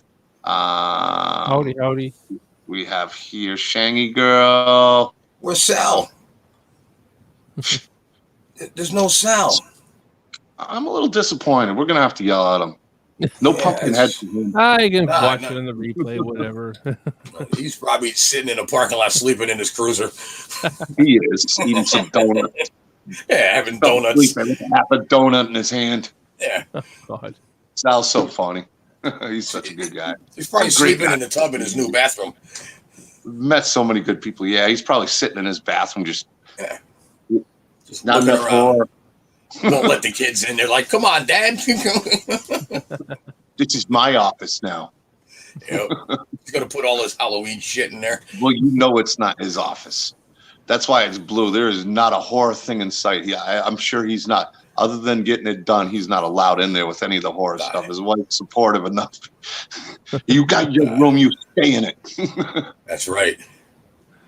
But what was I gonna say? Yeah, you guys were talking about. Well, I was listening, but with what Vinny said, and I've talked to you too, Steve, about this. Where Vinny would be perfect is, sometimes you can't get that perfect site. Maybe you see the perfect house that you want, to have it on a smaller scale, like they did with your favorite Star Wars, my favorite as a kid, Star Wars, and you do it on a miniature scale, and then you have a front that's built set where it's shot and you can't even tell the difference. And I know Vinny's details. If you look even at that Myers house, it's even got the gutter hanging down. And so it's even got leaves in it. With the right lighting, I think it could be pulled off effectively budget wise. And I know, as you know, Vinny's awesome dude, and he knows what it's all about. And I know Vinny well enough to know that he'd love to do something that would be seen like that. Oh hell yeah! Are you kidding me? Yeah. Just being part of it is you know what I mean? Yeah, I think that's why I was asking Steve if you were planning on having people in front of the house. Yeah, unfortunately, I am. Then you obviously you're going to need a large scale. You need something, but you're not budgeted for matte paintings and stuff. You just need the frame. You need the frame with a little bit of paint and some. Vinny could handle something like that for shots where you have. I was telling him, John, that for like he wants to build like a part, just not the whole house, obviously, just the facade of the house. Yeah, it could be freestanding in a field. Oh yeah, with just supports behind, like a drive-in movie screen would have. You know what I mean? I told you don't need to frame it like a real house every 16 on center and make sure that this and you got headers for windows and cripple studs and all of that shit. You don't need any of that. The old school films, just dummy it. The old school films when they do the thing where it really wasn't in the person would be standing there, the building would come, but it looked like a real building. I mean, back in them days. Back in those, sorry, I didn't mean to cut you off. Back in those days, they would roll the shit behind the people. It would be on wheels. Like a storefront or something. They would roll it in behind the people and they would stand in front of it and blah, blah, blah, and this and that. And then next scene, they'd roll that out and roll. You know what I mean? That's why I was joking about when we were talking about the car just being parked there and your head coming in and bringing it across the scene. Because, I've studied a lot of those in my own way. Not studied fake, but you could do fake running alongside it. Yeah. Make sure the people's feet don't move. I watched something on World's Dumbest for the ladies doing a video, and you see her walking, and she's not even moving her feet, but you see the whole thing going. I love World's Dumbest. That was a funny show. But aside from that, I think there's a lot of things you could do where Vinny's got that technique, as you've seen that firehouse. Yeah. And you can bring in a lot of the old school things that they used to do in the old movies too, that will still work. Because they did very open-minded, that's for sure. I just know the house I want to have, and I know what I want it to look like. Yeah, the trick is I do want to show the actors standing right in front of it and walking up to the door, all that kind of stuff. Yeah. I want to make sure I can get those kinds of shots. So that's why full scale is kind of what I'm hoping to achieve. Yeah. But like you were saying, just like with an old drive-in theater kind of look, just you don't need to have all that stuff. If I have, you don't need the guts and the plumbing and the toilet. You don't need that. No, it's no supportive framing, just rough framing behind it.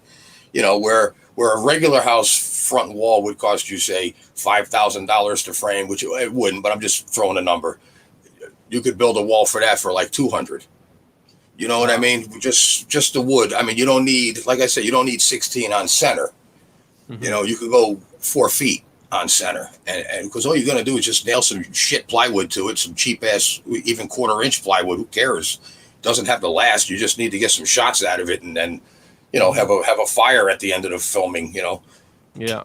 You know what I mean? And then just put some shitty wood on the outside, dummy up some windows. You can get windows. I know here we have places where you can get a lot of old shit, a lot of old windows, a lot of old trim that goes around windows. So I'm sure they probably have some salvage places down there where people want old clawfoot tubs and you can get them.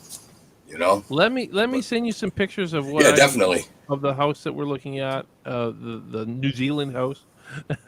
So you get an idea at least of what I'm trying to do. And again, I absolutely love the look of that house in New Zealand, other than the porch that's on it, the deck that's up top, which I think would be more complicated to do anyways, because you have to change the dimensions a little bit, right? Yeah, and you would have to support the deck unless you built it out of foam. You could build a foam deck as long as nobody's going to go on it.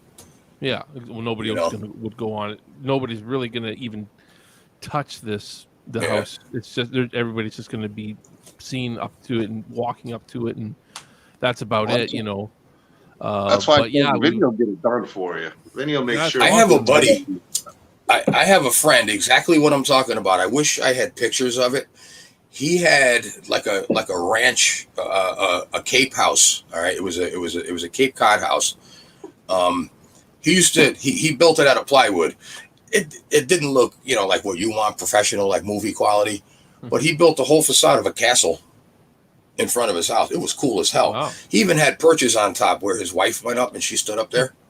Really? She went up a ladder and she stood. Oh yeah, it was pretty cool. It wasn't movie quality, But it was basic concept that I'm saying. He didn't have a whole shitload of framing behind it.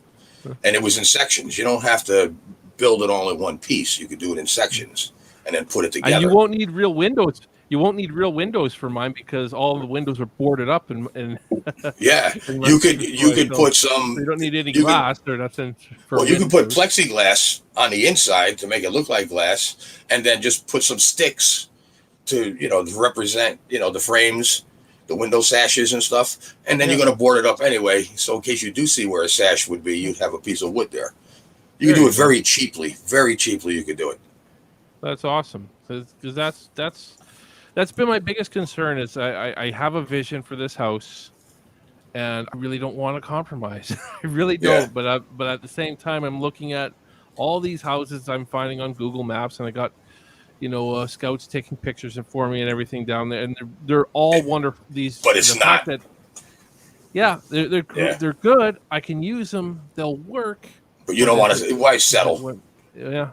Why settle if I was what your vision is. You got to follow your vision. If you don't do it, then you're going to have regrets that you didn't do it the way you wanted to do it. I know.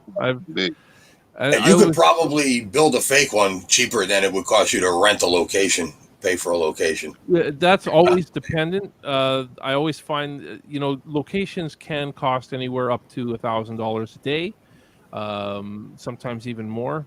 But I've also had free locations too. So like the basement we're shooting at is free, other than the set construction that we have to do to it, and that's just going to be for the parts that he needs because he's is there land time as well. What's that? Does that place where the basement is have land that you could use to build a facade? Possibly. Because that's even better. It's all in one spot. We could possibly. I'll ask Robert if he'd be open to that. And you and the other carpenter can work together. You guys are both carpenters. Exactly. That's another benefit too. Yeah. And then you can go from one set to the next, filming, doing whatever you got to do. I mean, so you don't have to, because instead of having your basement in, say, Austin, and then you have your fake house in Dallas, you can have them both in the same lot in Austin. Not going to Dallas. No, but you know what I mean. I mean, it's you can have them 10 feet away from each other. The basement is about a 20-minute drive from Houston, in a little town called Wharton, and that's about an hour and a half to 2 hours from. I think it's about 2 hours from Austin. So most of our filming we want to do in Austin, just because that's where a lot of our cast and crew are. So I mean, we could build it there in Wharton, depending on. We plan on shooting at the basement for about 3 days. I think that was the plan for the basement, and probably as far as the house exterior, we're probably only needing it for 1 day, maybe 2. We'll see, but. Well, if you get one built and you see it, you might say, "Hey, I got some ideas. We can use this even more." Yeah, you never know. Yeah, you never know. Very true. I'm definitely open to all the possibility. I'll definitely ask the owner of the house if they've got enough land for that. Hey, I see Stephanie Diaz is here, another one of our awesome supporters of the Sawyer Massacre and associate producer, just like you, John. There you go. Well, you doing, Stephanie? Good to see you. You're coming in. There you go. I definitely see Vinny being able to help you out with anything you need when you need it done. Vinny's like the dude who can, other than when he was trying to be on the live stream last time, that was the first fail. He could do anything. You ask him to do something, he's one of those guys who doesn't like to cut corners. We beat him. And the thing is with any artist or even a movie, like you were talking about, I just hated the timeline, and it's like those little things maybe some people wouldn't notice. Because they didn't relate to, say, the 60s or 70s in that timeline, and it's different generations.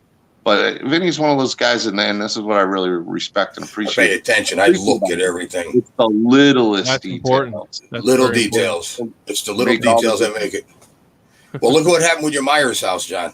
Right. When I was building it, I got pissed and I threw it. I was so aggravated because it wasn't coming out right. I threw it, it hit the wall, and it survived. I said, shit, that's an omen. I'm going to pick it up, and I rebuilt it, and now it's the way it's supposed to be. I was pissed, though. Beautiful. I was pissed. I love that in lighting, that house. And the outside shots look like, I've had so many people comment, where is this? I said, it's it's a miniature. It's in my backyard. Wow. Wow, that looks real. Yeah. Well, I still love the I know you definitely do good work. That's for sure. Thank you. I really, ever since John's been showing me your work, I've been like, wow, this guy knows his shit. This guy knows his shit. It's from doing it my whole life, and I just bring it, I just put it on a smaller scale. Yeah.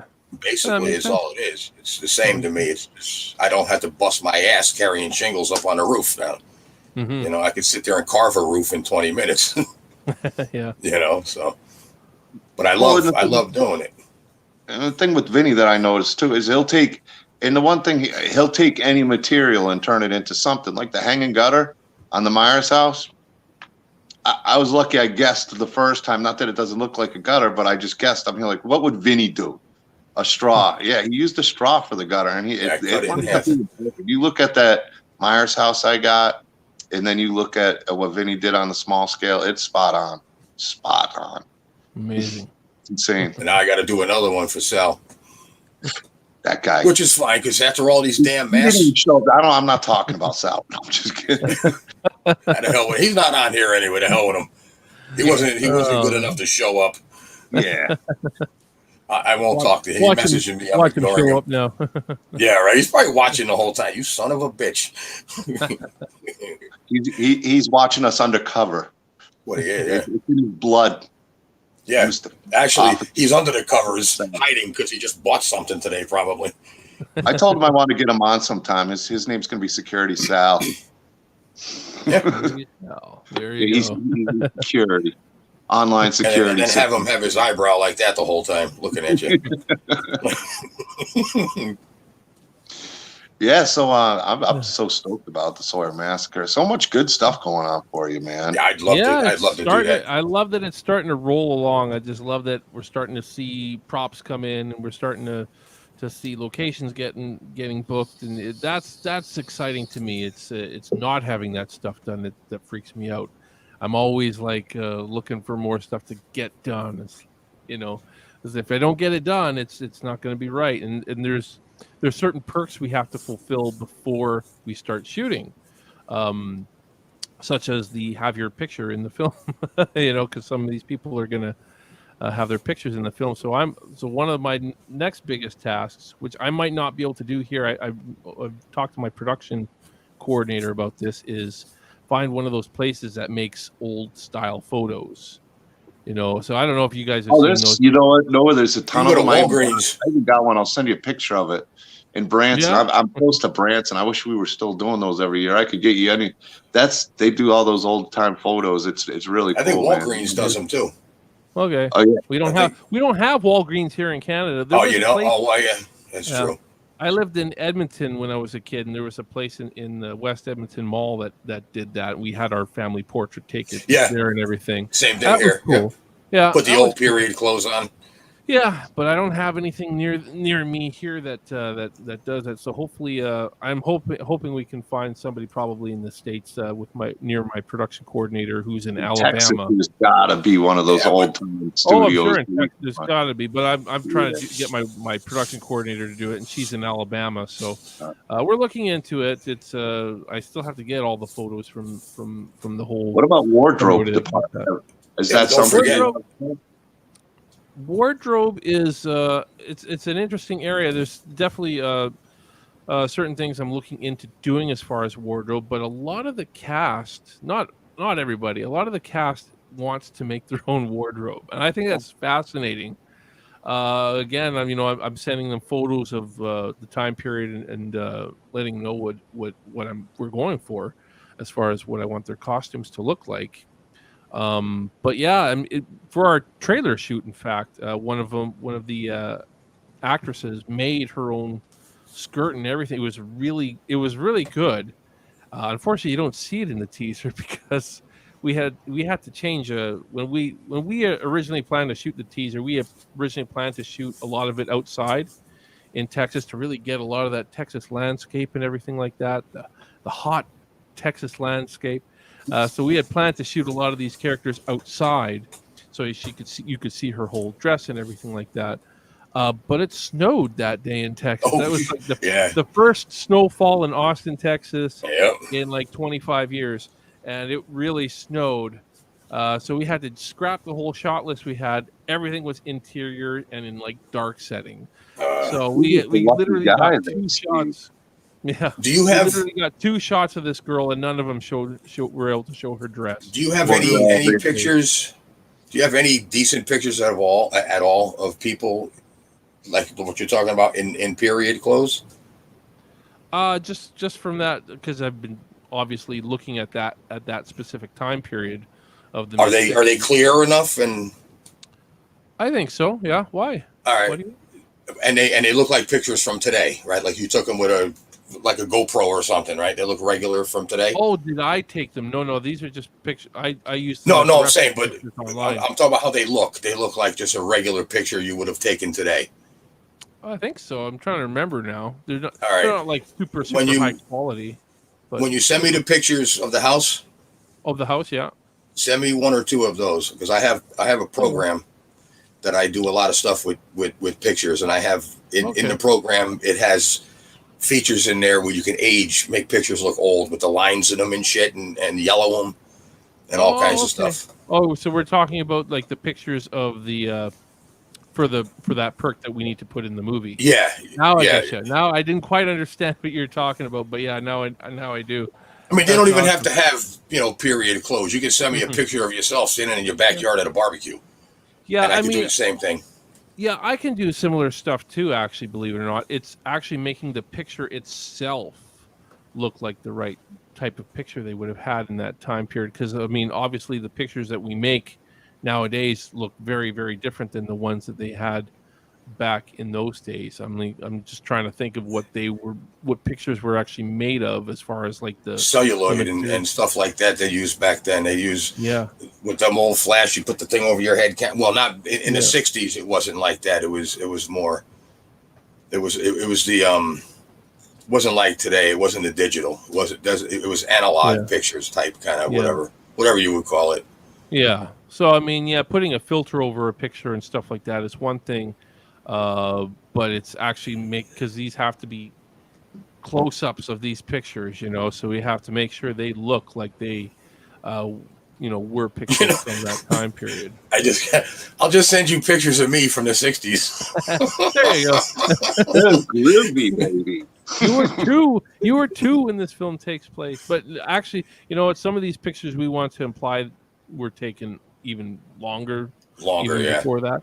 Like the 20s or 30s or something like maybe some of these pictures could have been grandpa when he was a younger man, sort of like that. We're trying to do different stuff as far as the pictures go in the film. Cool. That would be really cool.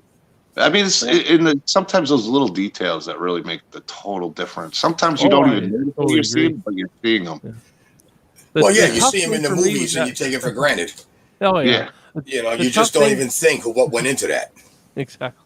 Was I saying the tough thing with that perk is some people don't get that the 1960s was a totally different time period, and they send me their picture. They got that perk, and they look like they look like something from the 90s instead of the 60s. And I'm like, this is the 60s. This style that we're seeing in this. Yeah, they didn't have. They didn't have eyebrow piercings and lip rings and shit back then. Just the hairstyles and stuff too. Yeah. Like you have to, people didn't have period, or it stands like a sports. Yeah, back then it was all certain types of these newer modern glasses that people wear now. You would never believe that somebody from the 60s. You need the pointy ones with the diamonds. Yes, my mother had those beehive. With the torpedo boobs. Polka dots. I hope one of the ladies that got the picture can do a beehive. I'd love to see that in one of those pictures. That would be cool. You could actually get those wigs. I don't know how good they look, but period wigs, from that time, beehives and shit like that. Because it's Halloween time, so now's the time to get them. Definitely, yeah. Definitely. I don't know what the quality is, if they're movie quality or not, but I'm sure with the right lighting, with the right lighting, you could make anything work. Exactly. Right, John? Yeah. I was looking at chat. I with was like, you guys chat. I want to say hi to my buddy to Smoke out there, and he said keep doing what I'm doing. He loves it. Awesome. I really appreciate it. Smoke's a great guy.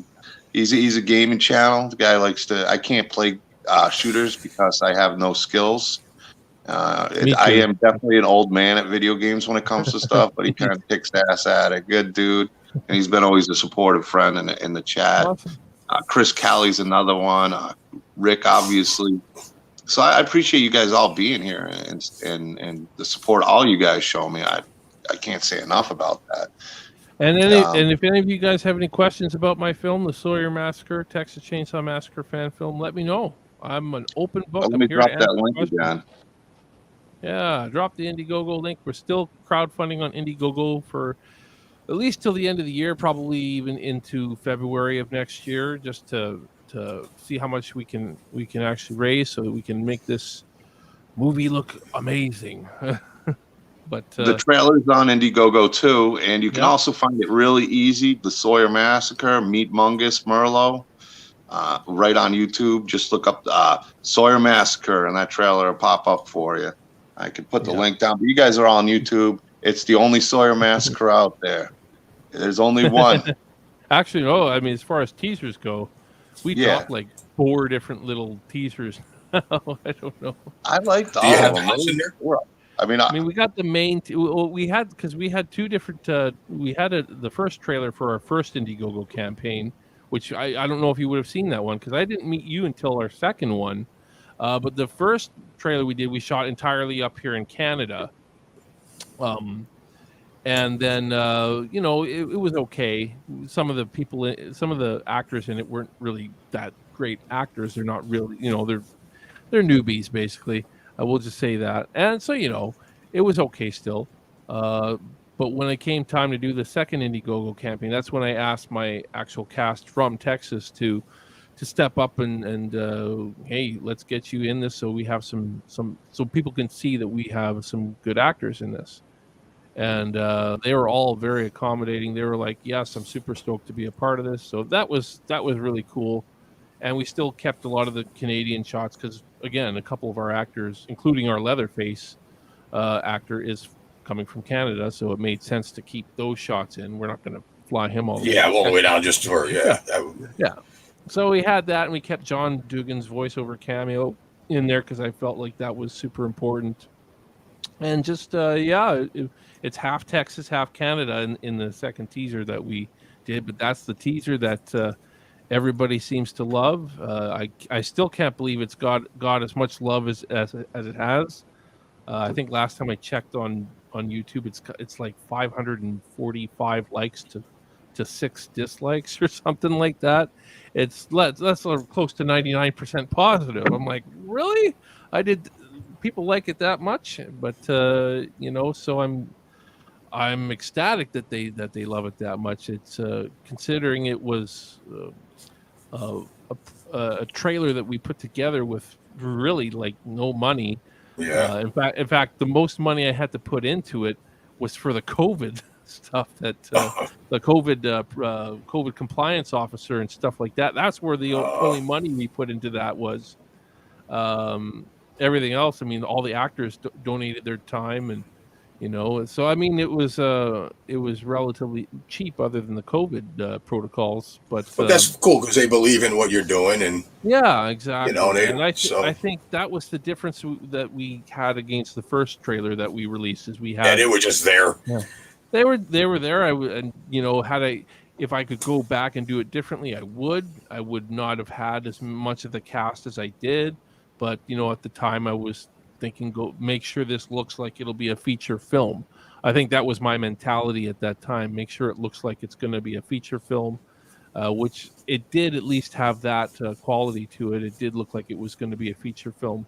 But at the same time, you just don't need that much when you're doing a teaser trailer, I think. Less can be more. And our second teaser definitely has less. It still has a lot in it, though, for a short 1-minute teaser. It still has cutting at the right spots too, and leaving people hanging is stuff like that. People, I want to see that. What happened? Exactly. I like the tone. I like the tone it sets in the trailer because it compared to and I'll prop your teaser trailer up a lot here, which really caught me was it caught the essence of the original Texas Chainsaw Massacre that I haven't seen. You know, especially for being an indie and how you did it. That the sequels, even Texas Chainsaw Massacre 2, which I enjoy. I know Vinny's a fan of it also in his own way, not the original fan of, but even that didn't really capture the essence of the first one. And I felt it was like more of a dark comedy. Yeah, yeah. And the one you has definitely captures that, where I think sequels and even the remakes, in a sense, back to the roots, don't capture. And I really like that vision that you had for that trailer, and it pulled me into being a fan and supporting it. And I definitely feel it was really, really effective. That's awesome to know. I mean, it's and yeah, I remember leading up to the trailer dropping, I was so nervous, because it's one of those things that are people actually going to like this or not? I don't know. Yeah, I don't know. Is it gonna bomb, I remember or is it gonna... yeah, exactly. When I finished cutting the trailer, I was like, "This is great. This is going to be awesome." And then the closer and closer I got to releasing the trailer, second guessing, more second guessing I got. But I was like, too late now. We're stuck with what we got, and hopefully, let's hope for the best and hope people will like it. And to my surprise, our second Indiegogo campaign did as well as it did. I think a lot based on that teaser trailer. I don't want to take anything away from anything else, but I just don't think it would have. Our first Indiegogo campaign didn't do as well simply because I don't think our teaser was quite as good as our second one was. And I think we did it right. It's tough to do trailers. It's definitely very, very tough to do them because you want to show enough without showing too much. I tried to hide Leatherface as much as I possibly could. There's just that one little glimpse of him slamming the door at the end that if you really look, you can see it. But ultimately, that's not one of the masks we're using in the film, so it doesn't really matter. But and with character deaths, we were really very careful to not see any actual character's deaths. We see some characters in pain and stuff like that, and hiding and in fear and all that kind of stuff. But I felt like if we actually see those characters dying in the trailer, it's not going to be as effective. Well, even in your poster that you have, you might live, but you wish you hadn't. It's something along those lines. I put the exact words. So I mean, seeing the pain in the trailer, kind of with what you said, it's like, well, it doesn't mean just because somebody's in trouble they're dead. They just wish they were. Plus the pace of it too, like a pounding. I think like a pounding pace, quick cuts and build up with a cut, and you know what I mean. I guess I got it right because I never consider myself an editor. That's another thing. I've always been very critical on editing. I hate editing. It's one of my things in the film industry that I've done a lot, but I really hate doing it. That's the most important part, though. Yeah, it is very important. It's very tedious. It takes the longest. It takes at least twice as long to edit a film as it does to film it, and in most cases, it takes like 4 or 5 times longer to. That's where you can make the biggest mistakes too, by leaving something in or taking something out. Exactly. Small mistakes, exactly right. The little details, those little details, whether it's building something, painting something, or creating something, anything in life, the little details make the biggest difference. You are exactly right. And I guess I got it right because the support for this film, the like to dislike ratio just blows me away on YouTube, because I've never had any videos on YouTube reach that kind of over 500 likes. So that's really surreal to me. I have a pretty small channel on YouTube, and to have a video that's got over 500 thumbs ups to 6 thumbs down, it's like, wow, I can't believe that. Tells you you're on the right track, though. Yeah, but just because you get views, you don't get those likes. To get 500 views, 500 likes is that's an accomplishment in itself, because you'll get people that watch things. I'll see, if on views I get, like, my biggest one was my Crouchy Clown, which is crazy. It's probably at like 1,800 views. It's only got like 80 likes. So it's one thing if they watch it, it's another thing if they like it, to get people to actually take the time to hit that thumbs up, which I know it's not that hard. You know, a lot of people don't even realize it though too. I watch a lot of videos and I don't even hit the like, or because I don't even realize it. You know, sometimes I forget. I try to make sure I hit the like. If I don't like something, I just move past it. But if I like it, I'm gonna hit that like button. I'm gonna smash that like button. And I was hooked on. And obviously, my number one is Halloween. Everybody knows Michael Myers. You guys know that. No, even like Lucky Season of Witch. But something about that trailer, it's like, that's pretty cool. I love the tone. I love the vibe in that trailer. This guy, I saw one of them. It's probably the one. Was it the one with Grandpa's laugh? I don't remember. It was a while ago. Oh, okay. Grandpa's laugh. I'll look at it. Where can you see it? Just send me the link, John, or whatever, so I can check it out. See if I got this. Not now. You don't have to send it now. Well, I'll put it on I'll put it in the link for everybody. It's funny you mentioned Grandpa's laugh though too, because when John recorded that, he did about 2.5 minutes worth, maybe more, of takes of that, and he tried it a few times with a laugh actually, which was, it was too over the top for it. But I had thought about putting that laugh in the trailer somewhere, just the laugh itself. Never found a good place to put it though. But you never know. I could see myself putting it in something in the future. It probably would have worked good. While it's leading up, it's always good to have the sound bites. That would be good, probably, depending on the ending of the trailer, when the trailer goes black. Yeah, exactly. And then the laugh at the end. Kind of like I actually did the laugh at the end of the Doomsday Kingdom trailer.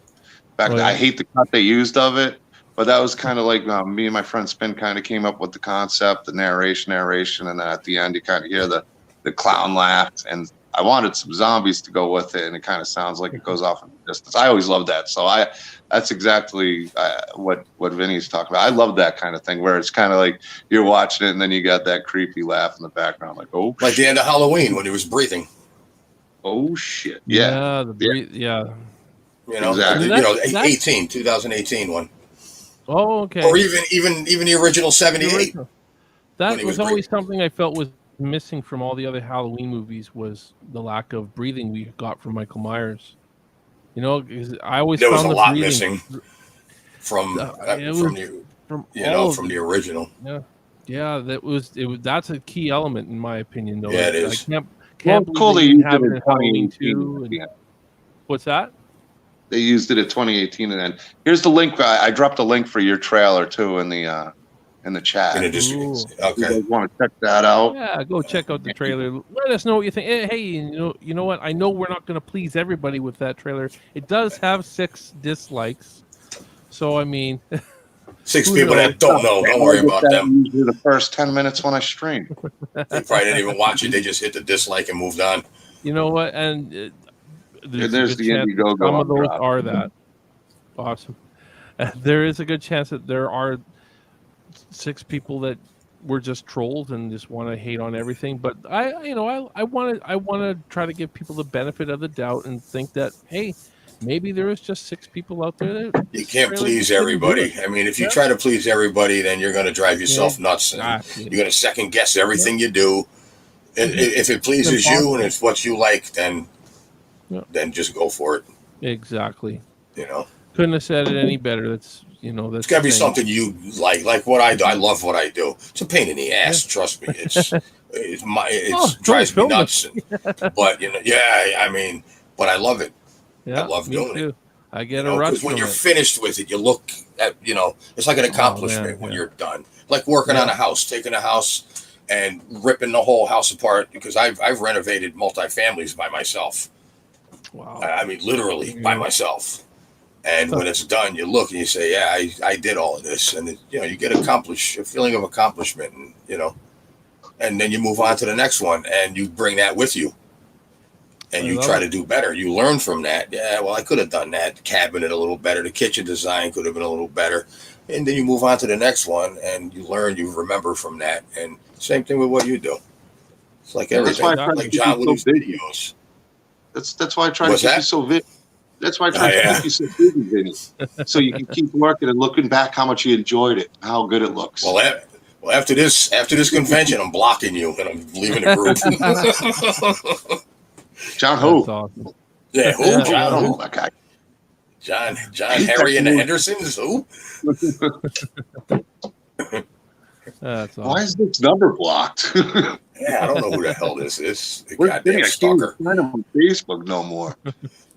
What do you mean the page can't be displayed? I think after the Halloween season, I might even take a few days off from horror. It's been a long road, but it's been much fun. It's been so fun. I can't take. I've been saying that for a while. I can't take a day off. You know that. All year round. You know, I was saying that when my crowdfunding campaigns would come to an end, like the first two basically, because those ones actually did come to an end where this one kept going. But at the end of it, I'm just like so tired. I'm so tired of networking. I'm going to not go on the computer for like a week. And 10 minutes later, it ends up being a day. It's like I take one day off and then I'm back at it. I just gotta keep. I get stir crazy. I'm with you too. Me and Vinny have talked about that. I'm here like, I'm going to take a break. He's like, he's even said it, and we both say to each other, you know, we're not going to take a break. We're so full of shit. Who are we lying to? I get bored. That's like, even with like the group, the Doomsdays group. If I feel like, well, I've been so busy, I'll miss things. It's like, oh man, I did not see that message, because I like to try to respond to everybody who's active in the group, and sometimes you just lose it. But it's like if I take a few out, like I've taken like a day off. It's like, all right, I need a break. Like the first event going in, I had a lot of stress. The first time I did the convention, I just had to take a few days off. Then I'm like, man, I'm missing out. I got to be active. It's one of those things. Once you get to networking and you're doing that stuff, you want to keep up with it. Yeah, I take time and people start reading the obituaries, see what happened to me. Yeah. You know, I stay off of Facebook. I have, like, a lot of times, if you message me, John, and I don't get back to you, I have Facebook on, but I'm not on. Yeah, it's on, it's open. I know you're working. I'm not paying attention because I'm painting or I'm doing this, and every now and then I'll check. And I'll say, fucking John, what the hell does he want now? Well, I always have Facebook on. I ain't worried about Vinny. I know Vinny's one of those dudes. I know I know if he's not answering, he's busy working on, especially right now, because I got him working on a bunch of kills masks for Orlando, and I make lamps. And then I was trying to get him to do more. He's trying to say he's too busy. It's like, dude, double time. Excuses. Making excuses. That's what it is. I'm full of shit.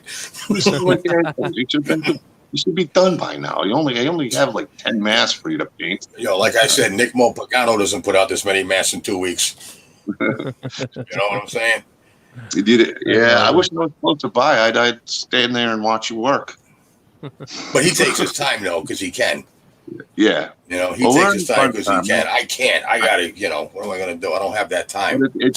That's what I enjoy too. Is I can't wait to be like showing off Steve's trailer, talking about that.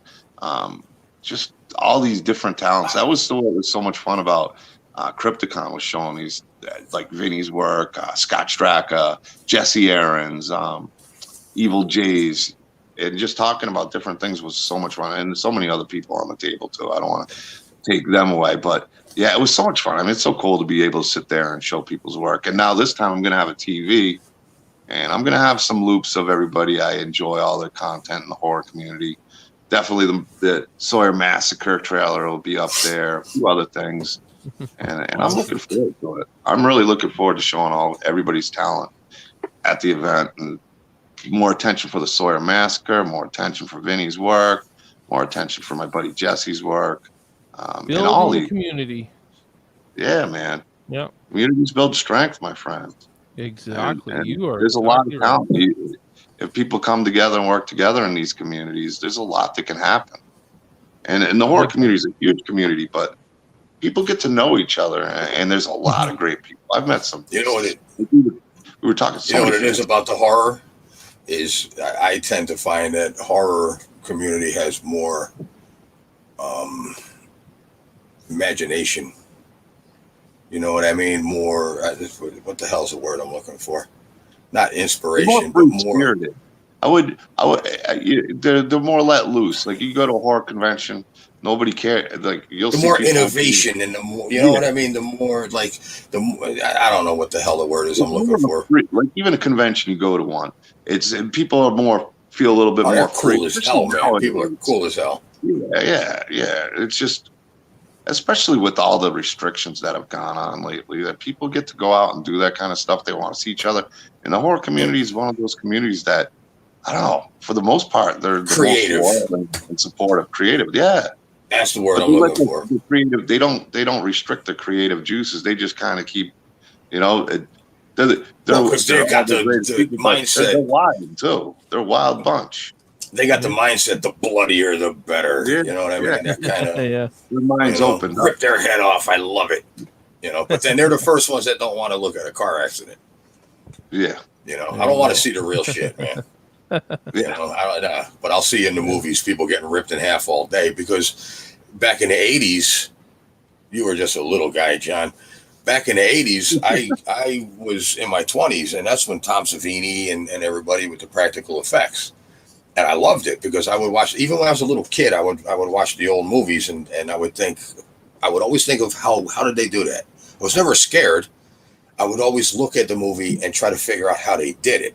I was always intrigued by it, like their face. How did they do that? Make their face like that? And, I watched a lot of educational TV growing up and how it's made type kind of things. And, I have a lot of useless information. My wife will tell you, I use it like an encyclopedia of uselessness.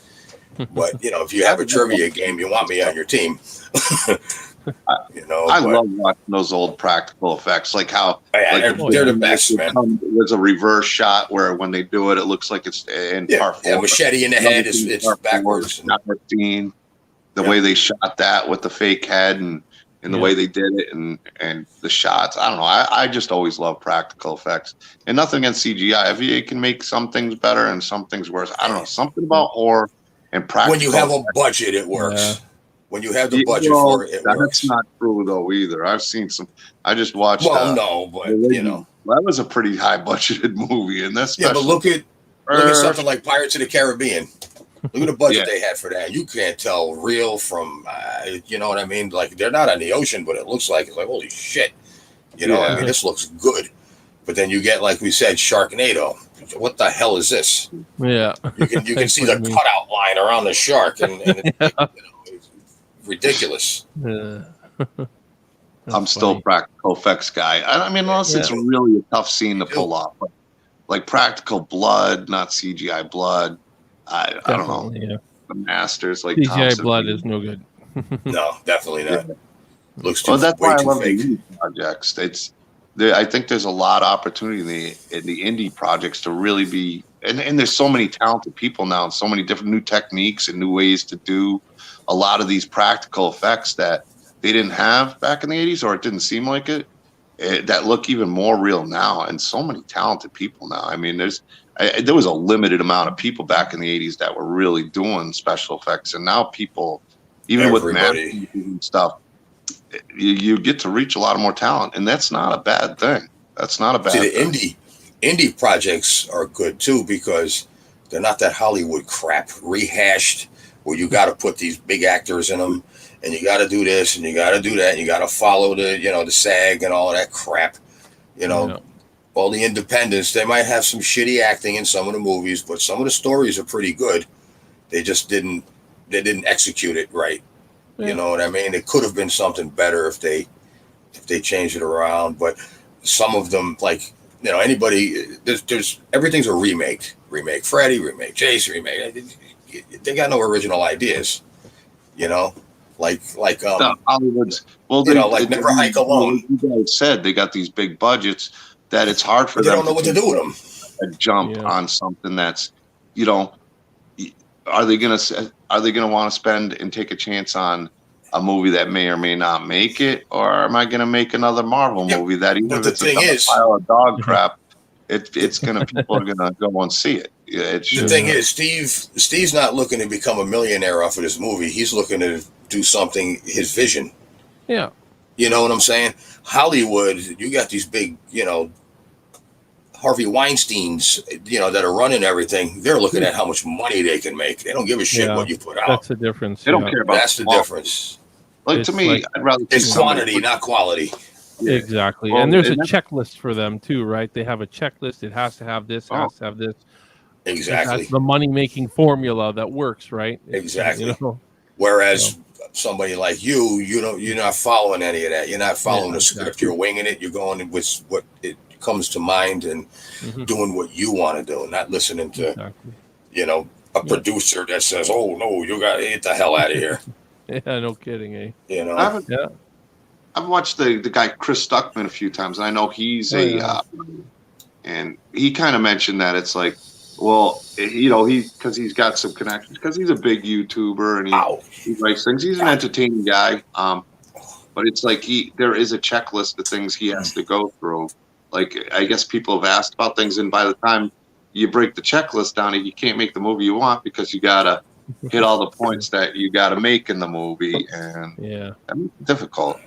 And I think even with what's coming with the Sawyer Massacre, and it was really cool when I went to Crypticon and I was right next to Vincent DeSante, and that's really cool. He's a down to earth guy, and seeing him do something that's not interfered with. You're seeing these indie projects not being interfered with, and actual creators being able to create and present what they want. And honestly, I think Hollywood's dead. I think people are sick of it and kind of sick of, I mean, not all of it, but a lot of it. They're just sick of the same old thing. There's nothing new. There's nothing to offer. It's remake after remake. What movie did I hear they were doing a remake of? Sal actually brought it up. What movie was Exorcist? That? No. It was. They're thinking about that too. Yeah, I'm sure. I forget which one, and I mentioned, it's going to be trash because I hadn't heard they were going to be remaking. It's like, why would you remake? Why remake a masterpiece? It's even like, certain things don't need to be remade or remastered. I've heard they wanted to do Big Trouble in Little China with The Rock or something. I don't know if that's still happening, but it's like, how do you remake that movie? That movie it's still awesome. It's still awesome. Look at when they did Walking Tall with The Rock. Oh, well. Walking Tall was based on, Sheriff Buford Pusser. That was a true story that it was based on. Then now you got The Rock, and it's like, really? Come on. Seriously. What are you trying to say? I find him entertaining, but he's The Rock. No, not him. I'm not talking about him personally. I'm talking about, the movie. Him in it, and the whole movie didn't even follow Buford Pusser's story. No. It wasn't anything, They got his name, and that's about it. That's it. Yeah, The Rock. Once you hear The Rock is in the movie, they're going to go see it. So that's the draw.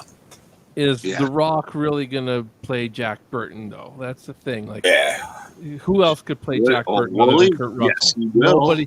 Nobody can play Jack Burton other than Kurt Russell. If they would have made a sequel to Big Trouble in Little China with Kurt Russell returning, I would have watched that. Yeah. But you know what? It's too late. A remake. It's kind of like it's definitely too late now. Bill and Ted Face the Music. It was hard to watch, and I enjoyed the first two Bill and Ted's. I didn't really feel like it needed it. I'm hoping this new Matrix isn't the same kind of deal. We'll see. I'm hoping, but I always looked at the end of the Matrix where they did leave the window open that Neo would return. The Oracle makes that, but we're talking now. 20 years later? Yeah. I don't know. Sometimes you love seeing the sequels, but it just doesn't work. It's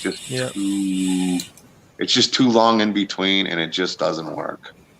Yeah, I don't even watch anything anymore. I don't watch movies that come out. I don't watch any of that crap. I watch old stuff.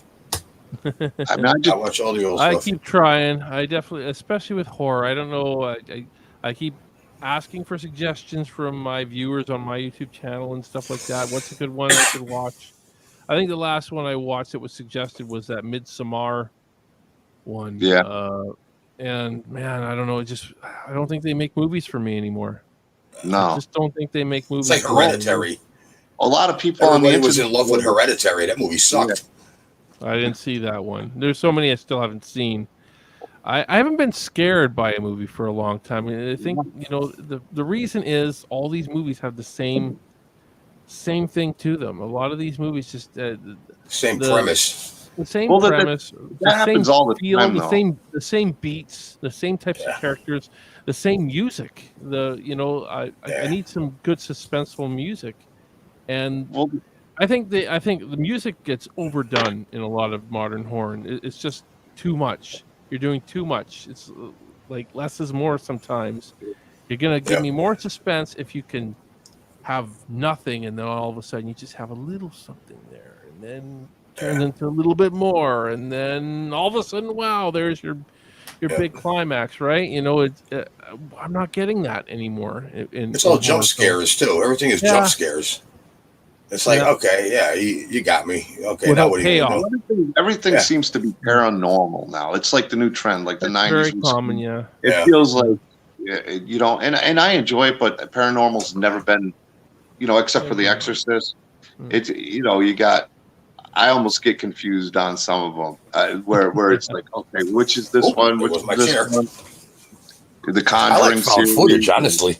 I enjoy them for what they are, but it feels like that is the new trend. Much. It's the found footage movies are good. It's saturated. The paranormal movies are saturated right now. Yeah, found footage. There's just too much. It's like, come on. It's like. I enjoyed Scream, like we talked about earlier, 1 and 2. I even enjoyed I Know What You Did Last Summer. I even enjoyed Urban Legends type deal. Final Destination, I'll kind of put that in there.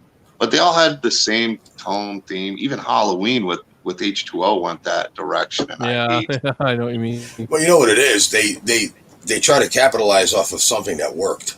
Yeah. Exactly, and now they're trying to recreate that, and they just can't. And they're just, and they're putting out, they're using, the same characters and whatnot. But like Freddy turned into like, comedy after the first few. Yeah, it's like, the first one, it was like he was threatening, he was scary, he was. Part 2, Part 3, forget about it. Part 4, even worse. Yeah, you give me the first 3 Friday Nightmare on Elm Streets, I'm good. And 3 kind of went off. 3 was decent. 3 is a good one. 1 and 3 are my favorites. 2 was good. And then any of the ones after were kind of They were good. They were entertaining in its own way. They progressively got worse and worse. New Nightmare was kind of interesting take on it. I didn't. Yeah. I liked what they went for, and I watched it. It was a good movie. I enjoyed it. That's why. It was different. That's like Halloween 3. Had nothing to do with Michael Myers. Everybody hated it because Michael Myers wasn't in it. Shut the hell up. It's a whole nother movie, and enjoy it. It doesn't have to be Michael Myers to be a good movie. I don't get why people complain about it now. It's like you have plenty of them with Michael Myers, and when H3 came out, you're talking. And that's the problem now. There's too many. These movies aren't about Halloween anymore. They're about Michael Myers. Yeah, right. You can't call a movie Halloween just because it's set on Halloween every time. It's come on, come up with something creative. At least Halloween 3 did something creative with Halloween. Halloween is probably the most Halloween movie in a sense. What would have happened if they kept the original title for Halloween? The Babysitter Murders. Oh, the Babysitter Murders. Yeah. What would have happened if they kept that title? Would have Babysitter Murders 2, Babysitter Murders 3? I mean, come on, how many babysitters are going to get murdered? Exactly. It's like all the way up to 7. Halloween was never used as a title. The Babysitter Strikes Back. That's weird, eh? It's like The Empire Strikes Back, but the Babysitter Strikes Back. It's just so amazing that you have such a great title like Halloween, where you can do so many things with that holiday, and they just want to keep sticking to the same Michael Myers story, and Halloween is just taking a back seat. Yep. They had Trick or Treat. Yeah. Trick or Treat was decent. Halloween's great. I love it, but I mean, Part 4, I enjoyed for what it was. It was cool to see it, especially at the age 88. I was 12, which was really cool because it was the first time I was able to see a Halloween movie in the theaters. I wasn't. What's that? Yeah, I wasn't. I was 8. I was 8 at that time. I saw Halloween in the drive-in. There you go. I mean, H2. I hated H2O in the theater. But Halloween 4 was good. I liked H5, and I was kind of curious about the Man in Black, and then 6. I enjoy the look of Michael Myers. I enjoy the brutality of Michael Myers. I even like Thorn in Michael Myers, but that story went way the whole off. Thorn thing had to go. Yeah. That was with the tattoo on his wrist and shit. Yeah. Come on. Yeah. I see people getting that tattoo, and to each their own. And I have a love for Part 5 and 6, but it's not like the Thorn was my highlight in those films at all. It was probably the low light for me. And it's not a pick on anybody who does. Hi, Danny. How you doing, buddy? It's not like I don't know. It just got so off course. I mean, the problem with Michael Myers is where do you go with it? Which I like it in a trilogy. I don't mind go to Resurrection, that's for sure. But I don't know. There's definitely a shelf life for Michael Myers, man.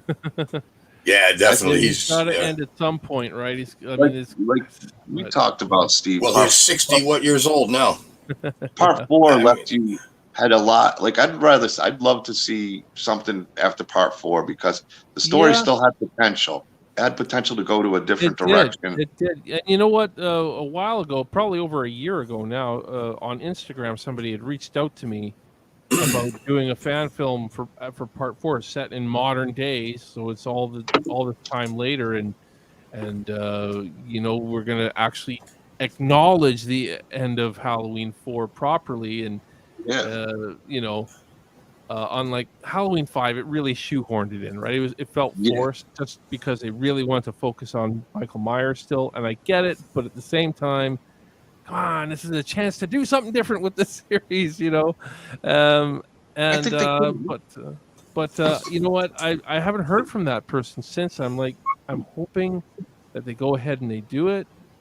They're even talking about reaching out to Danielle Harris, and I suggested not just Danielle Harris, but Ellie Cornell, who deserves to be. Yeah, she had the shaft. She definitely did. She definitely deserves a new go at playing Rachel, because the way they killed her way too quick. Oh my god, She was iconic in Halloween 4, and the way that they did her in Halloween 5. But anyways, at the same time, I know that somebody else is doing a Halloween 4 fan film that looks like they're going to be totally ignoring that whole thing, and whatever. It's just, again, focused on. And I think both those actors would be totally down to reprise their role in a fan film. I think they would. I think they would. I think sure. there's if the script was right. Yeah. I think there's a whole lot of potential with it. I mean, there's so much you could do, and now's actually a really good time to do it where they're at the age, and they both still look fantastic. And I think it'd work out really well. There's definitely a story you could go from there, because obviously her still being a child at that time, you'd have to recast as an adult, because it wouldn't have been a fun experience if it was her as a child. It had to be as her as an adult. And even if they did it 10 years ago, it would have been good, but now would be the time. Another 10 years, then you're talking too late. In my opinion. Probably. Yeah, I totally agree with you. Now's the time to do it. Now is the time to do it, but I don't know if it's ever going to happen. I hope it does. Nobody's ever going to come up with a good enough story. That's the problem, probably. There's so much potential, though. There's so much. I know. I'm not going to write it, though. I'm not going to write this one, man. This Sawyer Massacre film, it's the only fan film I got in me. But come on, you can multitask. We'll have some work to do out there. One of you filmmakers out there, you do it. There's so many Halloween fan filmmakers out there that I'm sure one of them's going to have the right vision to pull it off correctly. Tell the guy what's his name you were talking to last week? To who? Me? John. Oh. You did the live with last week. Who was it? What's his name? Jason Vandergriff. Yeah. Tell him I want to get him on with Steve at some time because he's a great guy. I think you guys will get along great. Talk some film and stuff. Yeah. Jason's a real good guy. I like him a lot. He's a great guest there. Well, it's always nice when you have something in common. What's that? And it's always nice when you have something in common with somebody because then you can just you can talk and talk, and then you never know. Shoot ideas back and forth. No problem. Sure. Well, we're shooting at 2 hours and 20 minutes. Really? Oh, wow! It's been fun. We got to definitely do this again. Damn, well, we're going for like Gone with the Wind time. I got to pack for Florida. Load that van up tomorrow. You've been saying that for 3 days. You haven't packed yet. I wish I could. I've been dying to load it up, but it's so hot outside. I'm not going to leave it in a van. Or I would have loaded up, and it's not going to take that long. It's going to be more. I got a feeling I'm going to put stuff in. I'm going to have to pull it out to try to utilize as much space as I can, and then I'm going to have to pack a box, stuff it. That's why I told you, man. Get a trailer and a rope. You're good. I was good. I mean, I think I should have enough room to do everything that I need to. As long as I can get the animatronics in there and some of the bigger pieces, I can send some of the smaller pieces and make room for it. Do like they did I'm putting the Myers bust. The 13 bust is going to be in the front seat with me with the seatbelt on, looking out the window. I'm going to drive down the highway. I'm going to put Nick's mask on. I wouldn't put Nick's mask on there, man. In the evening time when it's getting dark, people will look over, probably freak them out. Yeah, get at a red light in the window. If somebody sees that and recognizes that as being Nick's 13, yeah. Oh, well, I'm not going to park it. Sought after mask, huh? Yeah. Well, I'm not going to park. I mean, that'll be hidden when I park. I'm talking about when I'm driving on the highway. Oh, driving alone, I need my co-pilot. Why don't you take the animatronic and do like they did in Vacation and sit him up on the roof? Like what they did with what's her name? Yeah. His head got taken off under a bridge. The mask will blow off, and by the time you get there, it'll be like, oh, shit. You don't have a head anyway. His head's in Florida. Yeah, the head's at your mother's house. So she's probably looking at, oh, my God, what the hell has my son got himself into?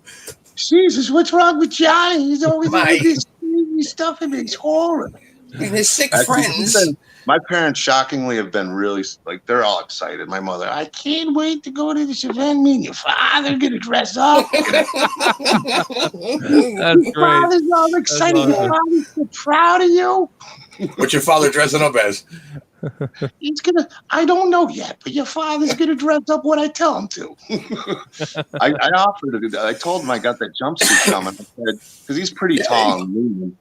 And slap a mask on him and stand him in the corner. Dress up as Halloween, as James Jude Courtney, Halloween Kills. Have him go to James Jude Courtney, just stare at him and tilt his head. Yeah. My father would go, jeez. And your mother would be like, what's your father doing over there? What's your father doing? He's going to get shot. I talked to my father. Johnny, I don't think that's going to happen.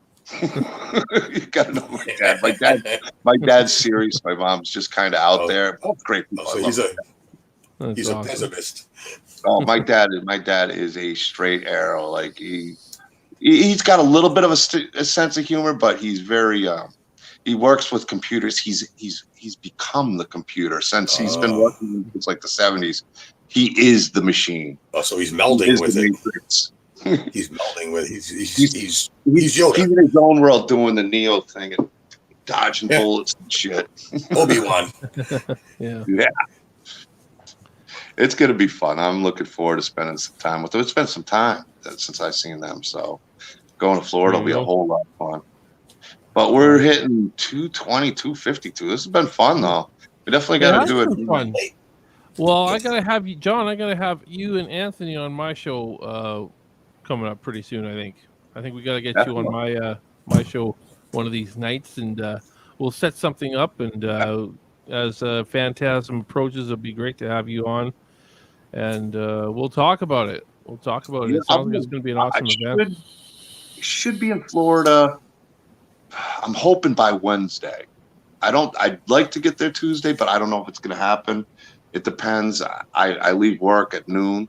So I'd be on the road at noon, but that's if I don't have to have something I didn't realize I need to do, because I want to, before I leave, make sure I have everything set, whether it's going to the mailbox or this or that.